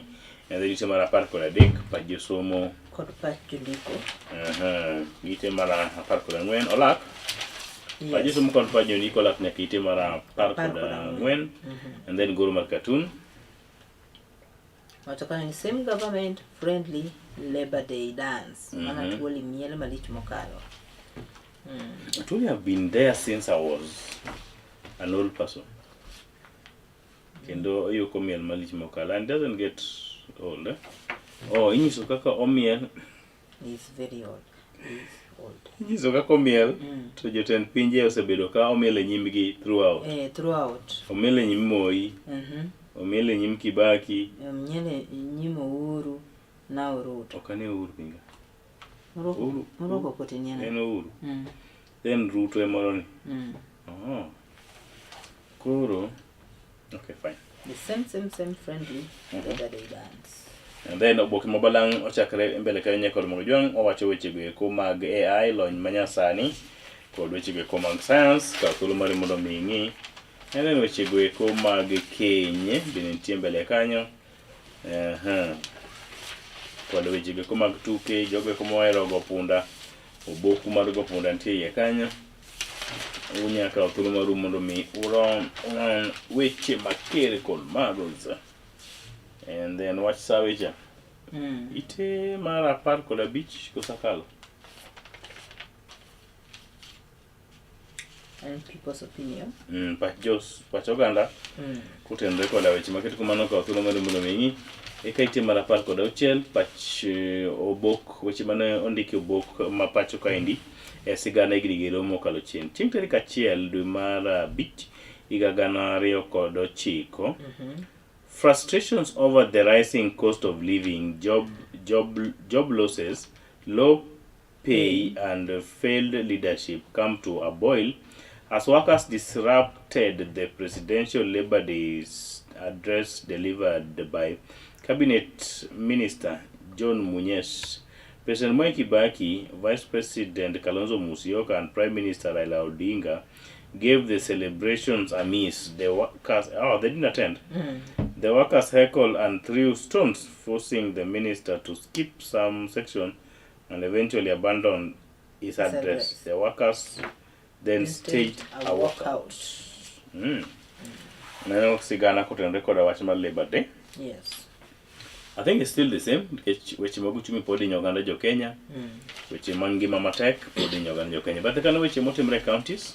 Magoma timore counties, county no Manyandarwa, Olkalau by-election draws 22 contestants from 3 parties ahead of primaries. It's too much, 22. A total of 22 aspirants from 3 political parties. I know UDA, Margasha, watching on DCP. And which the DCP aspirant include one ginadi.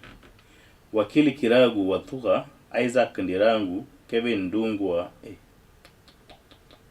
UDA candidates are Mary Nyaboki, the only woman raised. So, yani DCP uko lujimame kuso. Poleni. Leader seek stress as police deployed to quell tension egwengegwe kumag kurecha Olkalau. Magi machalo go mag Garissa. Lwenye mane nitie Garissa. A section of the Nairobi-Garissa Highway, Mwingi, Kitui County, mane oloro on Wednesday. Tito wanywele ngumu na watu wanywele soft. Konyo kiganga. Ite mara par koda buru. Ghost groups missing cash audit expose women's kitty. Kajiado. Gwengemo Kajiado ka utulu marimundo minen. Then Tana residents. Tana resident told to move to higher ground as floods loom. Again, Siaya Kocha. The Assembly approves executive nominees. The Siaya County Assembly has approved a fresh list of chief officers, county executive committee member, and board official, clearing the way for the formal appointment by Governor James Orengo. The House adopted a committee reports on Wednesday after vetting the nominee between April 24th and April 28th, following the submission by the governor on March 31st. Speaker Jojo Kode had referred to the names to relevant committee for scrutiny in the line of the legal requirement. Among those approved, Brenda, is Joseph Olo Mboha, former Southeast Alego MCA. Oh, Mboha, you know Mboha. And who else? Who turns to public service as chief officer for lands, then physical planning. Okay. Other approved chief officers include Maureen Aworo Onyango, man for ICT and public service transformation, Walter Okelo Ochieng, governance, Wilfred Ouma Nyangudi, Tourism, and Jared Onyango Abayo, Environment. What of you? But there were two more common were approved. Oh. The one for finance and the one for Walter Ketkan? Walter. ICT. Walter Okelo, governance. And then a governance. Which one tell? So they're going to work for how many months? Around 10. How many months are remaining for the election? Government will be dissolved by Kapokoro Mudimundia. They chair next year. Okay. Yes, they dissolve government, both of them, both national. Koro give me a penjo, Banamondi Kinikanya Walter is vying for Senate. So, what you know, don't you mind my campaign? Tema parko da chiko gin weche matimre pinje maoko kastima Walter manyo mag campaign. Nani lumo ni Jaramogi. US war in Iran has cost 25 billion US dollars. US dollar. Top official says. Then weche magola bengo ni itima prario. Mbadi tightens regulation on internship tax breaks. And then it's not for record that Chelgin Kakomendaringo Bomi Badonge Pachukaindi. Prario Kodario. Magajamili Kodokwana. Prario Kodadik. Again, which are going from Lendo. Eka prario Kodangwen. Lendo Matindo Tindo. Prario Koda. Jogo Mama Goro Lalgoro. Prario Koda Beach. Yawa Mogoro Lalgon Tirekanyo. And then Itino Iromar Prario Kodauchel, Winweche Magtuke. Yes. Nakuru host first pro boxing extravaganza in decades. Yeah. And then Itemara Prekodabirio Ateta. Films after Arsenal have penalty overturned. Overturned, yeah. Coach Belinda Odemba Benti Batakanyo. Eno Otiego Nyirika. The pastor started training. And then Migori Mombasa gear up for top of the table NSL clash. Yeah. And then you say no more geek nearly Maloma the Daily Nation and water cannon salute 8 million and state of the art car for Sulwe. State of the art car. Yakaramogi kanyi be machupu kwe Nonro maro Oboke nearly Maloma Daily Nation. Wakao yu machupu then kwadu wangi standard which we come ben interior standard Oboke no mal the standard ku gwen market kolma anuka producer mara nyisani wa dia nyime wa rewe di chele taka par ko da boro bank sacha and then itimo kongo mar standard please save me President emotional. President William Ruto yesterday struck an emotional tone in Bomet, lamenting low voter registration in his stronghold and saying he has been forced to beg for support elsewhere ahead of 2027, even as he asks for a helping hand. It is citizens who are under strain. Farmers cannot afford the food they grow. Workers watch their pay shrink under rising taxes. Households are squeezed by inflation and taxes. And public debt swallows most of every shillings collected. The irony is hard to ignore. Those carrying the country's daily hardship are being asked to rescue the man at the top, even as that strain is most visible in the smallest daily purchase, where rising costs steadily outpace a shrinking income. It's you who asked me the other day, Nangomo Mio, Oganda Maji UDA, or Lenga Lenga, Ekindego Eko, Mavende Koro, Oganda Mokoto, Wero Chamagi, Mari UDA Donje Migamo. Yes. As suffering Kenyans cry to be saved too, but by who? You can save us if you also want to be saved. 32%, 32.6%. With the tomatoes rising 32.6% to 100.6 per kilogram. So ni bech nyanya saido warube beche sani koro ni malo. Then more. Nyanya ya 108 mano per kilogram to oya 81 nyaka 108. Exactly. Then fuel Fuel oyae 1 oyae 17%, 17.4%. Koro oidho gi 17.4%. Yes. Sani nyiewo lita achiel at siling 100 kod 10. Then mano waru, sorry. No, I'm looking for kamisa Waru kilo achiel. Then mo fuel oidho gi 19.4%. Sani mo lita achiel en siling 197. Yes. Almost 200, by the way. Listen, you can give 1,000. So you are roughly having how many 200s are in 1,000? 5. 5. Yeah. You are roughly having less than 5 liters. Yes. Then you have petrol goro. Then there's roughly 200. In one give fuel give petrol. One give, how do you call it? Fuel is the general name. Then one give one DSL, one give yes. Petrol to kerosene. Kerosene, yes. Ringo? Ringo oidho gi 11.1%. And it is an mondo icham ringo kilo achiel. Nyaka ibed gi siling 1,000 tiduoko ni siling 200 gadi. Iduoko ni mana siling 200 kod 65. Tikao tinyiewo go nyanya gi kitungu to ma kanyo timo nani? Tieko. Actually ni 200 kod 55. Gas cooker sani koro ikawo gi siling di 13 kg en siling 3,000. Nyiewo 3,000 300 gi 61. Koa siling 3,000 115. Tek. Ngima is climbing. And then ite mara ariyo. Wacho kanyo ni Kenyans growth mask poor pay, rising taxes and falling incomes. Kendo gikomo oganda jo Kenya to chodo kuok malich mokalo ka gitiyo ka gidwani mondo mi piny Kenya odongre.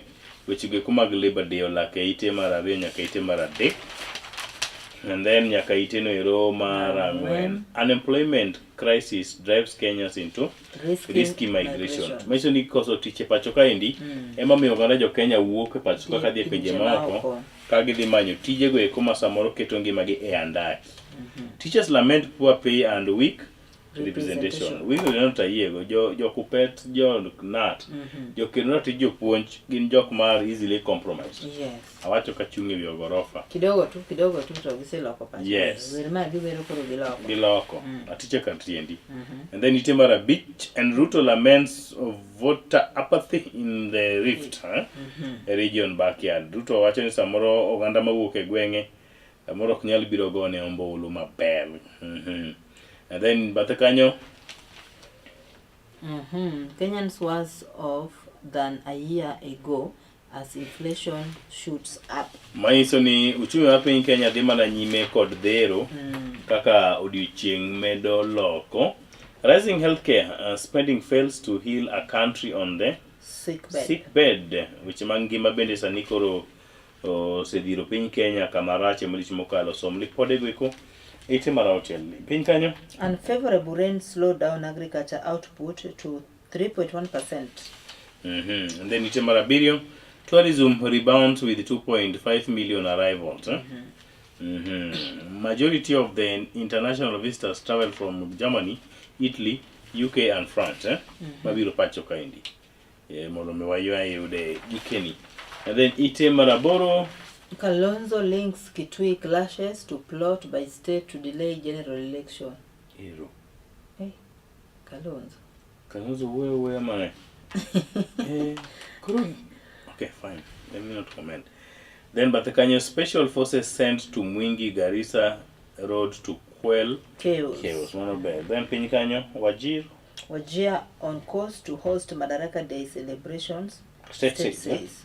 Wajir County is on course to host this year's Madaraka celebration, with the government expressing confidence that preparations are progressing steadily, will be completed ahead of schedule. Garissa. Really? Then it's about Chico, any shame of Alliance Girls Fee scandal. Misuse. Education Minister has come up with the demeaning report on the top schools' finance. Then Pinkanyo hidden levies and the inflated cost and increasingly locking out poor families. But the Kanyo parents buy uniform from the open market. Then Pinkanyo. Sonko, 3 others to answer 14 million graft case linked to irregular tender. Iti marapar, opposition must unite or hand Ruto easy win in poll, says Sifuna. Then Pikanyo state relaxes fuel standards to avert shortage amid supply strain. Motin to Pinyo Chukoro tugo moro kanyo mondo mione ni moniti. Then pajeso moko pajondiko chakrite marapar kod achiel. Odhi nyime nyaka ite marapar kod ariyo. Goro mar cartoon en goro mar Happy Labor Day kogor kanyo migosi Atuoli en maintie en wuon odiochieng'. And then the question for the day, do you support the ban on matatu graffiti? You support? Me they don't affect me in any way. Okay. Then pajeso mola kalaka ite marapar kod ang'wen, apar kod abich. Ite marapar kod auchiel gin leno motim konda the Standard Media Group. Ite marapar kod belkanyo bok mabalang manyiso dusruok kod ngima. Parting versus privacy. Kanyakla kod jomoyo weche mag ngolo ntie kanyo modhuro. I'm trying to look at this guy in Google. I know him, but the name is off my mind. Which one? Almost all of them are in Google. Bien, that one is Bien. Bien. Batekanyo. This is short Kaka. emoji. This is King Kaka. King Kaka. The one without specs. Yeah, the one without specs is King Kaka. The one in Durag. The black Durag. Do you know even Durag? Yes, I know. Yeah, I don't know. This one looks like Unenani. So the names are here, I think. Malokanyo, Nameless. Giuliani. Prezo. Can you notice Giuliani? Yes. Giuliani is where? The guy with the rastas. Muchungu Malokani? Yes. And then Savara. You know what he did? Giuliani. The one who took Nyanganya Alfred Mutua Bibi. Yeah, bunge uda kubakara na kia. Lady Ananganya. Wire Sasaro. This lady here. This name here. Nino Mondiki Esariano. Look at here where I'm pointing so that you see where I'm pointing so that you look. Okay. My kids keep on searching that song and I don't know that song.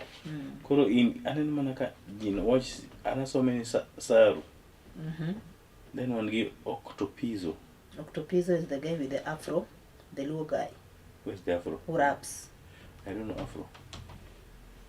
Oma Octopizo. Yes. Nameless. So this is Nameless is the one with the green whatever. Green Durag. That is Nameless. Red Sun, Bentol. Yeah, now Red Sun is the one you are asking me. This one is with the black Durag. Okay. Yeah. Ahora kanya adweno ng'eny. Jongolo wadaber. Amati jongolo ma it was my time. Yeah, during that time it was my time. Okay. You don't understand. And then weche gikuma gina terminal the nyime nyakolo mga jwang nyaka mbele kanyo. And then Oboke mabalang bende kuro lumuri kanyo. Iti marapar kod abiriyo. Wachokanyo ni a judge of two worlds. Mohamed Wasame's firm stands, gentle heart. In the corridors of justice, the Supreme Court judge nominee is known by a nickname connoting that it does not fear storms.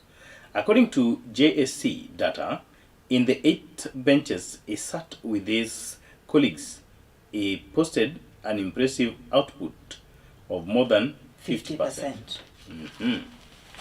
Pochkod Park ne Wasame. And then Itemara Park Kudaboro, MPs call for tougher NCIC powers to bite harder on hate speech. Yes. Oginde, you know Oginde?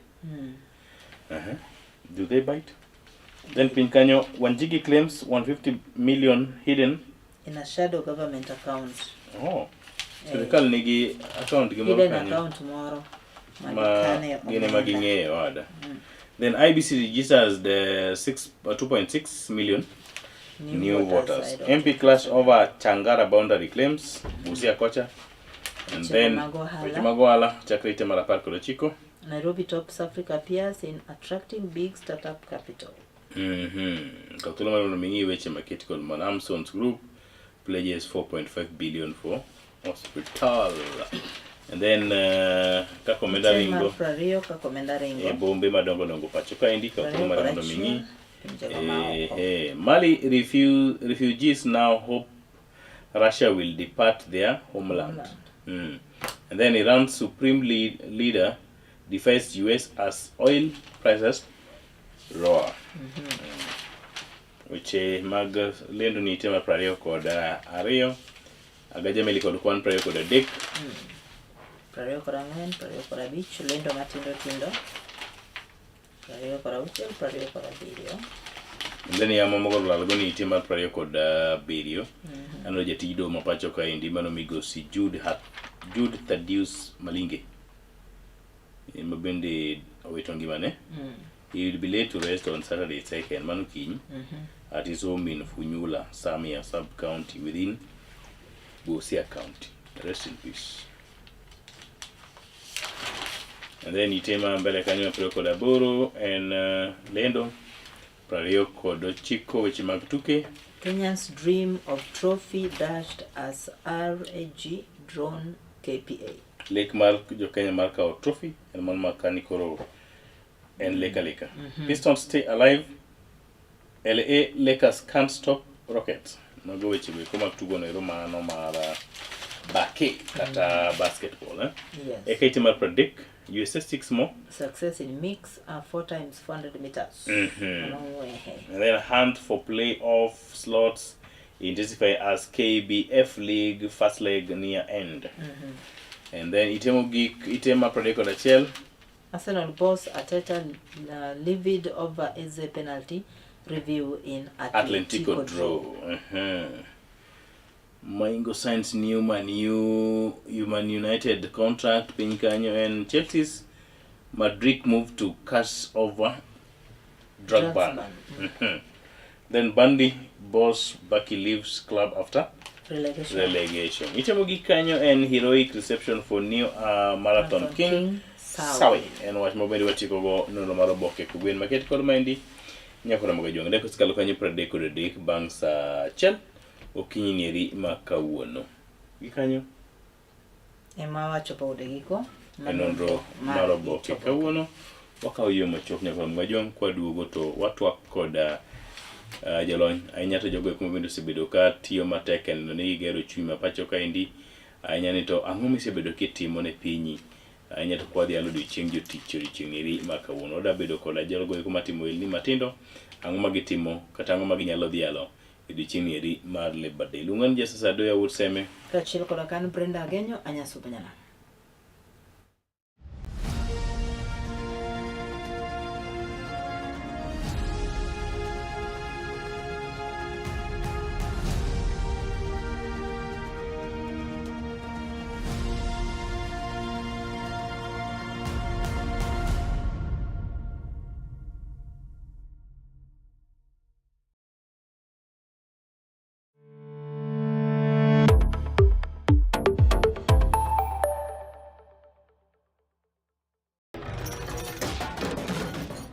Bedo kod odiochieng' marabora e sikunde ka iduogo pacho, yud thuolo mar kweyo pachi kendo bedo gi mor e chenro mar Bang School. Chenro mar Bang School chakore sa 10:30 mamidhiambo nyaka sa 11 mamidhiambo. Kama inene katun mamori, ipuonjori weche mathoth, ibedo kod mor gi nyiero motimo Cathedral. Kik bai, Bang School chenro manigi mor lilo ne nyithindo duto. Kala TV, machiegni pacho ma e odwa.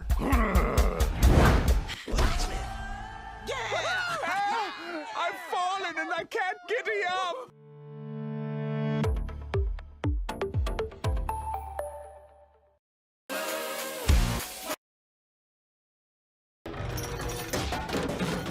Tok bedo kod odiochieng' marabora e sikunde ka iduogo pacho, yud thuolo mar kweyo pachi kendo bedo gi mor e chenro mar Bang School. Chenro mar Bang School chakore saa 10:30 mamidhiambo nyaka saa 11 mamidhiambo.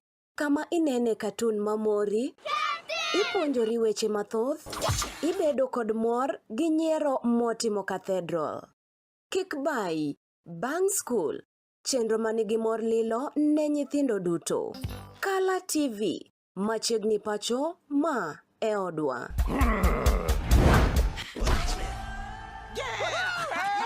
I've fallen and I can't get up.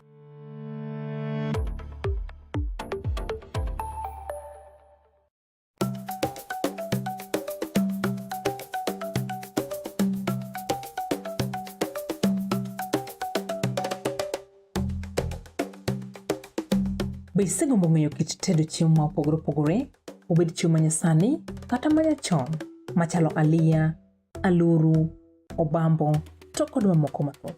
Machiegni tet manimba, chenro miyudo tiegruok mathoth e weche mag jikon. Waseso jikondi kod chiemo mamit mit maweki nang'o lith lweti. Kochakore crepes, cookies, ring abula, samosa molose rang'iny mamalo man kod ndhadhu mamit miwuoro e kind chiemo mamoko mathoth. Arni wapuonji loso nyaka kit math mamoko mayom kaka cocktail kod smoothies matieko riyo. Kik bai, tudi koda juma ka juma mondo wated kanyakla. Chieng' tich ang'wen, chakre saa 5:30 nyaka saa 6 mar odiechieng'. Tet manimba, duoko duto ne penjo mag jikondi.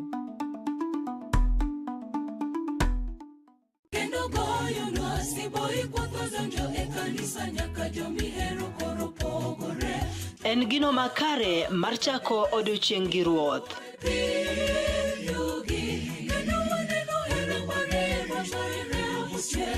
Ka igwedhori gi wendego mag pak masudi machiegni gi ruodhi.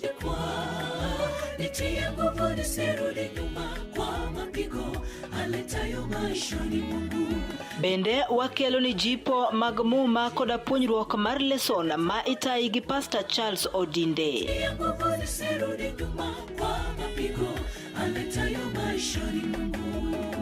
Riuri koda an Brenda Agenyo Nyasuba Nyanam e chenro mar Sabato maler ngeso ka ngeso chakre saa 12 mar okinyi nyaka saa 3 okinyi, to mana e wang' jowi mar Kala TV nikech ma e odwa.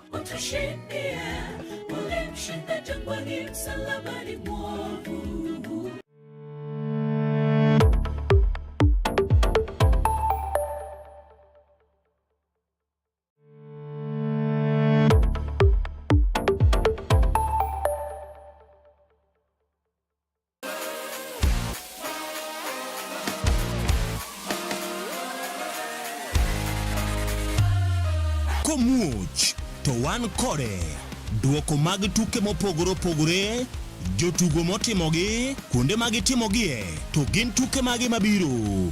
Mano emomiyo wan ka e chenro mar chal pewe, tudri kodwa wuok tich nyaka tich abich saa 11 mar midhiambo nyaka saa 12 mar midhiambo, kama wanyise motimore e pewe duto mana e Kala TV.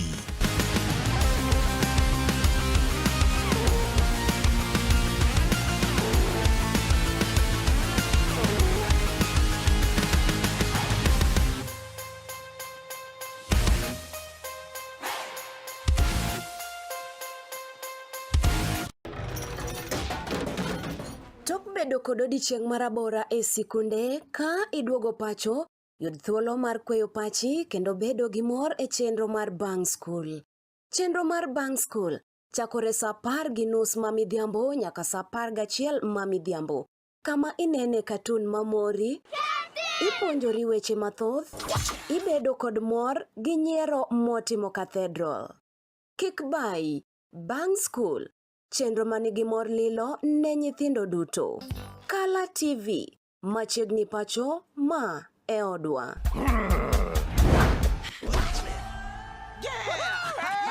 I've fallen and I can't get up.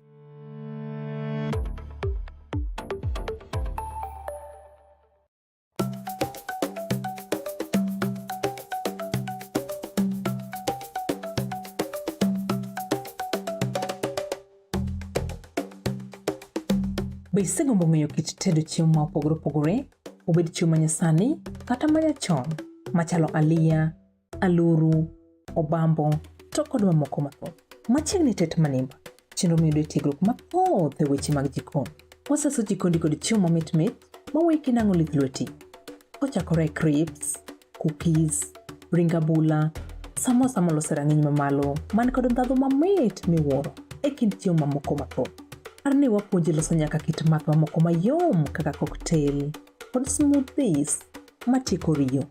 Kik bayi, tudi koda juma ka juma mondo wated kanyakla.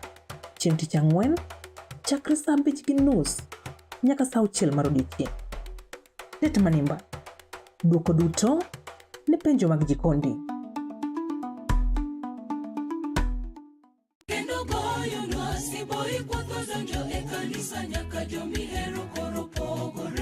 En gino makare mar chako odiochieng' gi ruoth.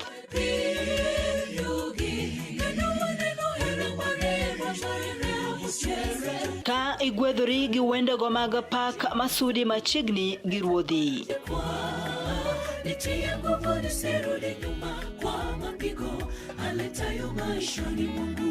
Bende wakelo ni jipo mag muma koda puonjruok mar leson ma itayi gi Pastor Charles Odinde.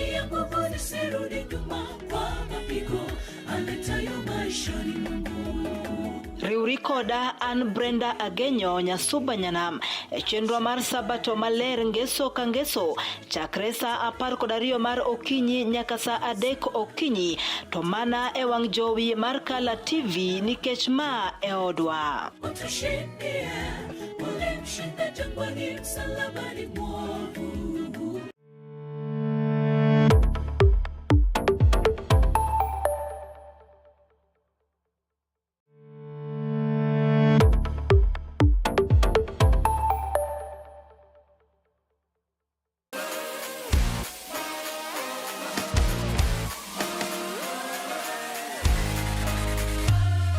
Komuoch to wan kode duoko mag tuke mopogore opogore, jotugo motimogi, kuonde mag timogie, to gin tuke magi mabiro. Mano emomiyo wan ka e chenro mar chal pewe, tudri kodwa wuok tich nyaka tich abich saa 11 mar midhiambo nyaka saa 12 mar midhiambo, kama wanyisi motimore e pewe duto mana e Kala TV.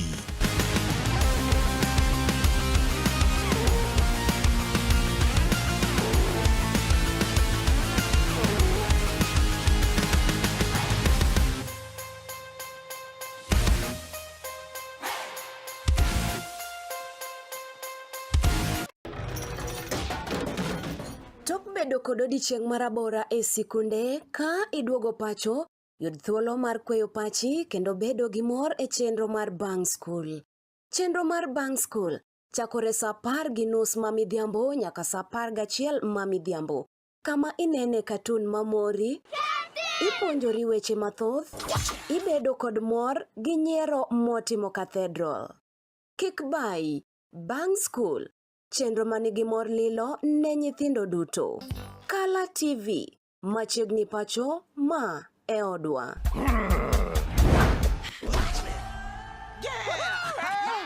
I've fallen and I can't get up.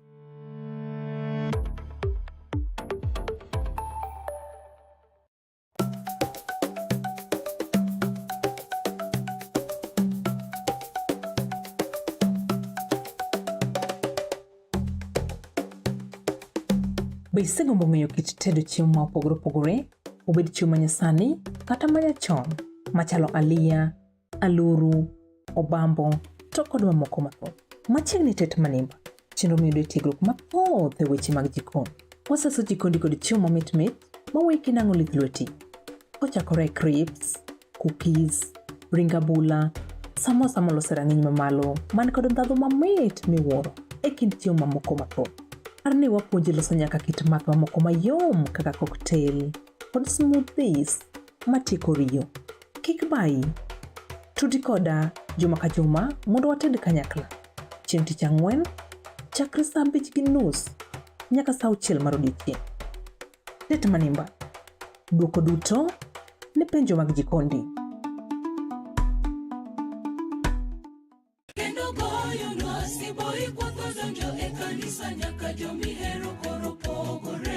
En gino makare mar chako odiochieng' gi ruoth.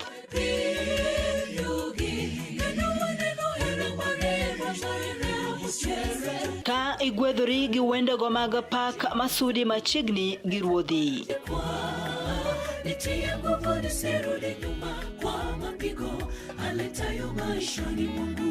Bende wakelo ni jipo mag muma koda puonjruok mar leson ma itayi gi Pastor Charles Odinde.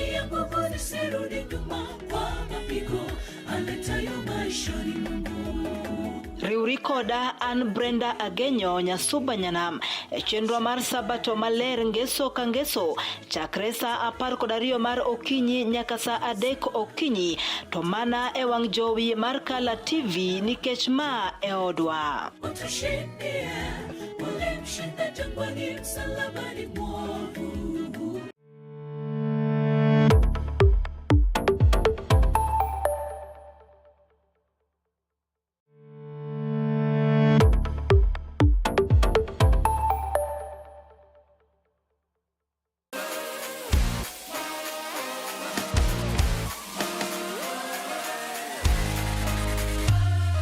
Komuoch to wan kode duoko mag tuke mopogore opogore, jotugo motimogi, kuonde magitimogie, to gin tuke magi mabiro. Mano emomiyo wan ka e chenro mar chal pewe tudri kodwa wuok tich nyaka tich abich sa 11 mar midhiambo nyaka sa 12 mar midhiambo, kama wanyisi motimore e pewe duto mana e Kala TV.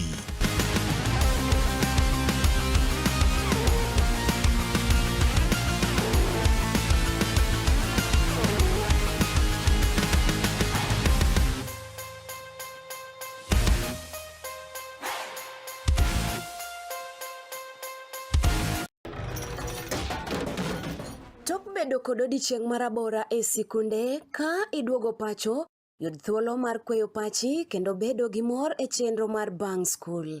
Chenro mar Bang School chakore sa 10:30 ma midhiambo nyaka sa 11 ma midhiambo, kama inene katun mamori, ipuonjori weche mathoth, ibedo kod mor gi nyiero motimo Cathedral. Kik bai, Bang School, chenro manigi mor lilo ne nyithindo duto. Kala TV, machiegni pacho ma e odwa.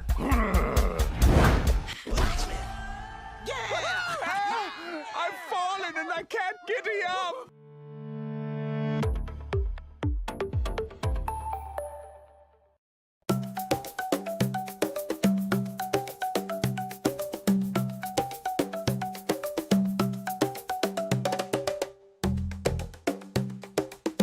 Be isegombo ng'eyo kit tedo chiemo ma opogore opogore, obed chiemo manyasani kata manyachon, machalo aliya, aluru, obambo, to kod mamoko mathoth. Machiegni tet manimba, chenro miyudo tiegruok mathoth e weche mag jikon.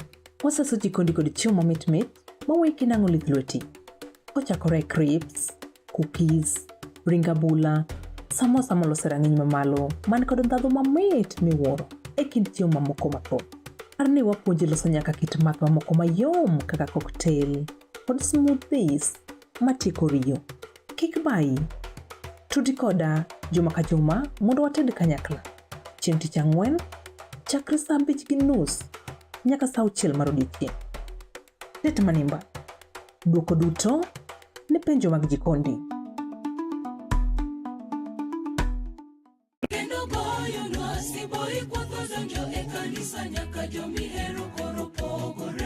En gino makare mar chako odiochieng' gi ruoth.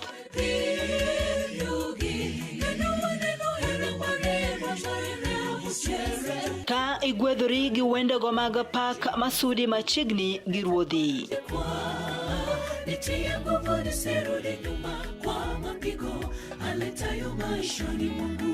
Bende wakelo ni jipo mag muma koda puonjruok mar leson ma itayi gi Pastor Charles Odinde.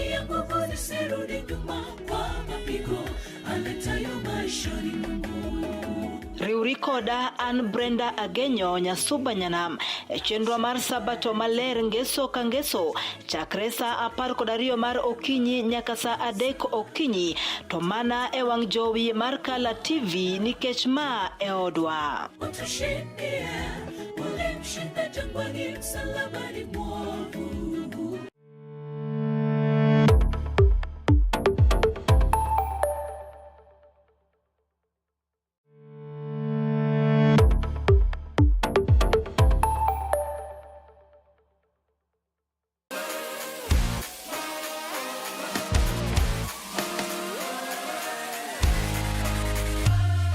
Komuch to wan kode duoko mag tuke mopogore opogore, jotugo motimogi, kuonde magitimogie, to gin tuke magi mabiro. Mano emomiyo wan ka e chenro mar chal pewe tudri kodwa wuok tich nyaka tich abich sa 11 mar midhiambo nyaka sa 12 mar midhiambo, kama wanyisi motimore e pewe duto mana e Kala TV.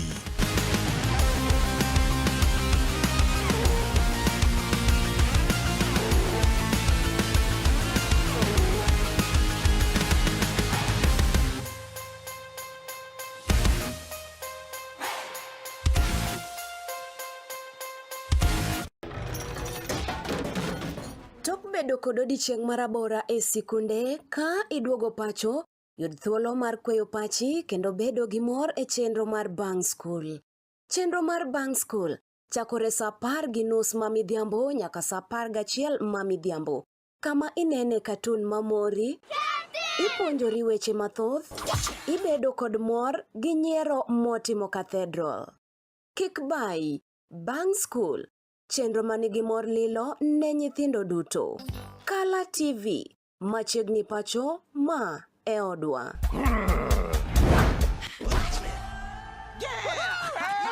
I've fallen and I can't get up.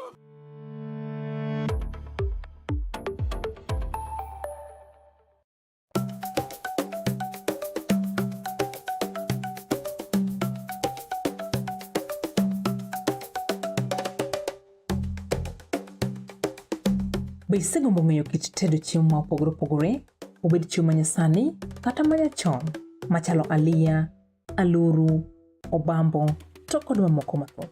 Machiegni tet manimba, chenro miyudo tiegruok mathoth e weche mag jikon. Waseso jikondi kod chiemo mamit mit mawuoyi kinang'o lith lweti. Kochakore crepes, cookies, ring abula, samosa molose rang'iny mamalo man kod ndhadhu mamit miwuoro e kind chiemo mamoko mathoth. Arni wapuonji loso nyaka kit math mamoko mayom kaka cocktail kod smoothies matieko riyo. Kik bai, tudi koda juma ka juma mondo wated kanyakla. Chieng' tich ang'wen, chakre sa 5:30 nyaka sa 6 mar odiechieng'. Tet manimba, duoko duto ne penjo mag jikondi.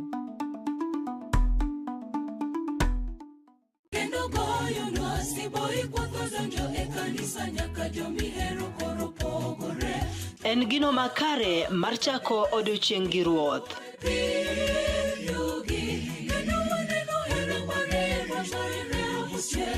Ka igwedhori gi wendego mag pak masudi machiegni gi ruodhi.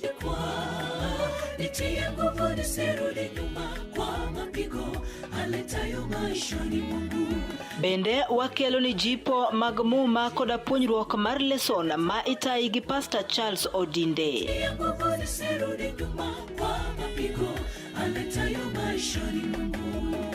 Riuri koda an Brenda Agenyo Nyasuba Nyanam chenro mar sabato maler ngeso ka ngeso chakre sa 12 mar okinyi nyaka sa 3 okinyi to mana e wang jowi mar Kala TV nikech ma e odwa.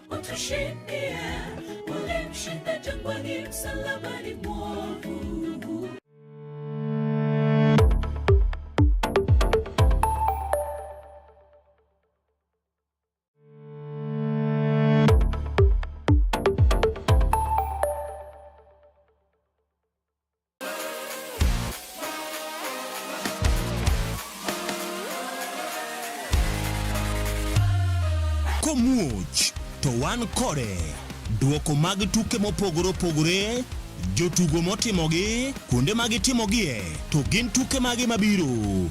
Mano emomiyo wan ka e chenro mar chal pewe. Tudri kodwa wuok tich nyaka tich abich saa 11 mar midhiambo nyaka saa 12 mar midhiambo.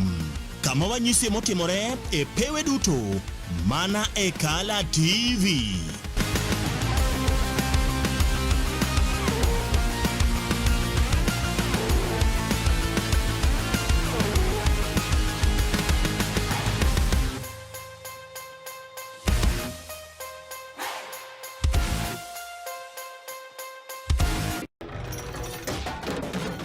Tok bedo kod odiochieng' marabora e sikunde ka iduogo pacho, yud thuolo mar kweyo pachi kendo bedo gi mor e chenro mar Bang School. Chenro mar Bang School chakore saa 10:30 ma midhiambo nyaka saa 11 ma midhiambo. Kama inene katun mamori, ipuonjori weche mathoth, ibedo kod mor gi nyiero motimo Cathedral. Kik bai, Bang School, chenro manigi mor lilo ne nyithindo duto. Kala TV, machiegni pacho ma e odwa.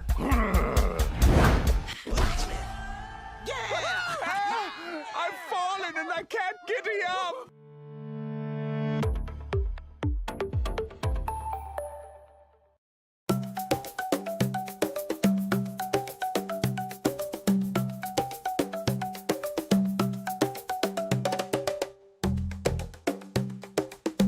Be isegombo ng'eyo kit tedo chiemo ma opogore opogore, obed chiemo manyasani kata manyachon, machalo aliya, aluru, obambo, to kod mamoko mathoth.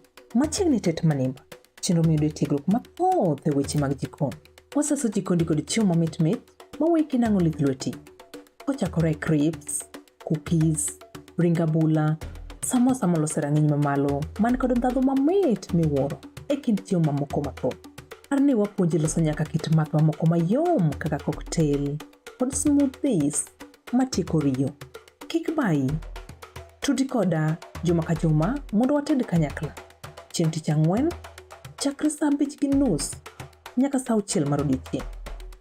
Tet manimba, duoko duto ne penjo mag jikondi.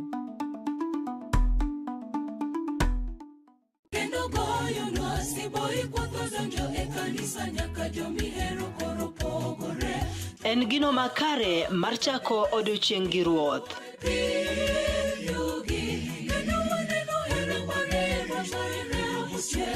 Ka igwedhori gi wendego mag pak masudi machiegni gi ruodhi.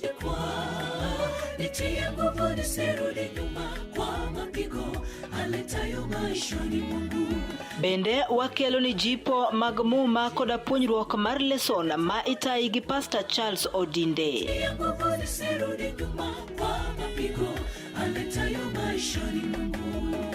Riuri koda an Brenda Agenyo Nyasuba Nyanam e chenro mar sabato maler ngeso ka ngeso chakre saa 12 mar okinyi nyaka saa 3 okinyi, to mana e wang' jowi mar Kala TV nikech ma e odwa.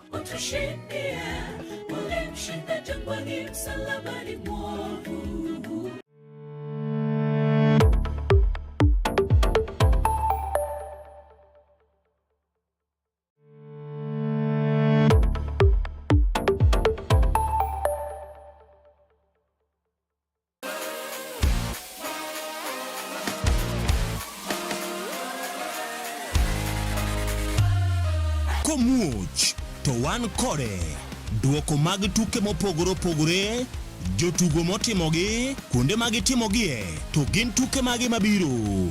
Mano emomiyo wan ka e chenro mar chal pewe. Tudri kodwa wuok tich nyaka tich abich saa 11 mar midhiambo nyaka saa 12 mar midhiambo. Kama wanyisi motimore e pewe duto mana e Kala TV.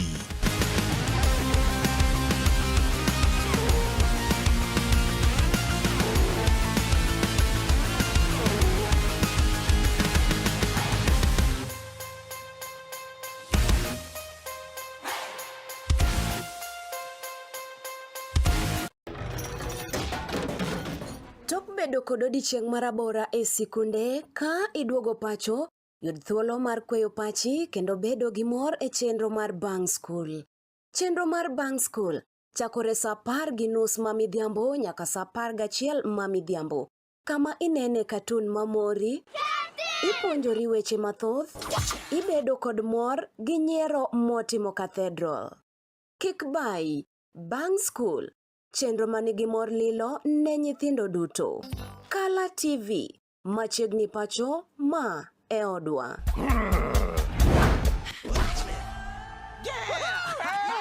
I've fallen and I can't get up.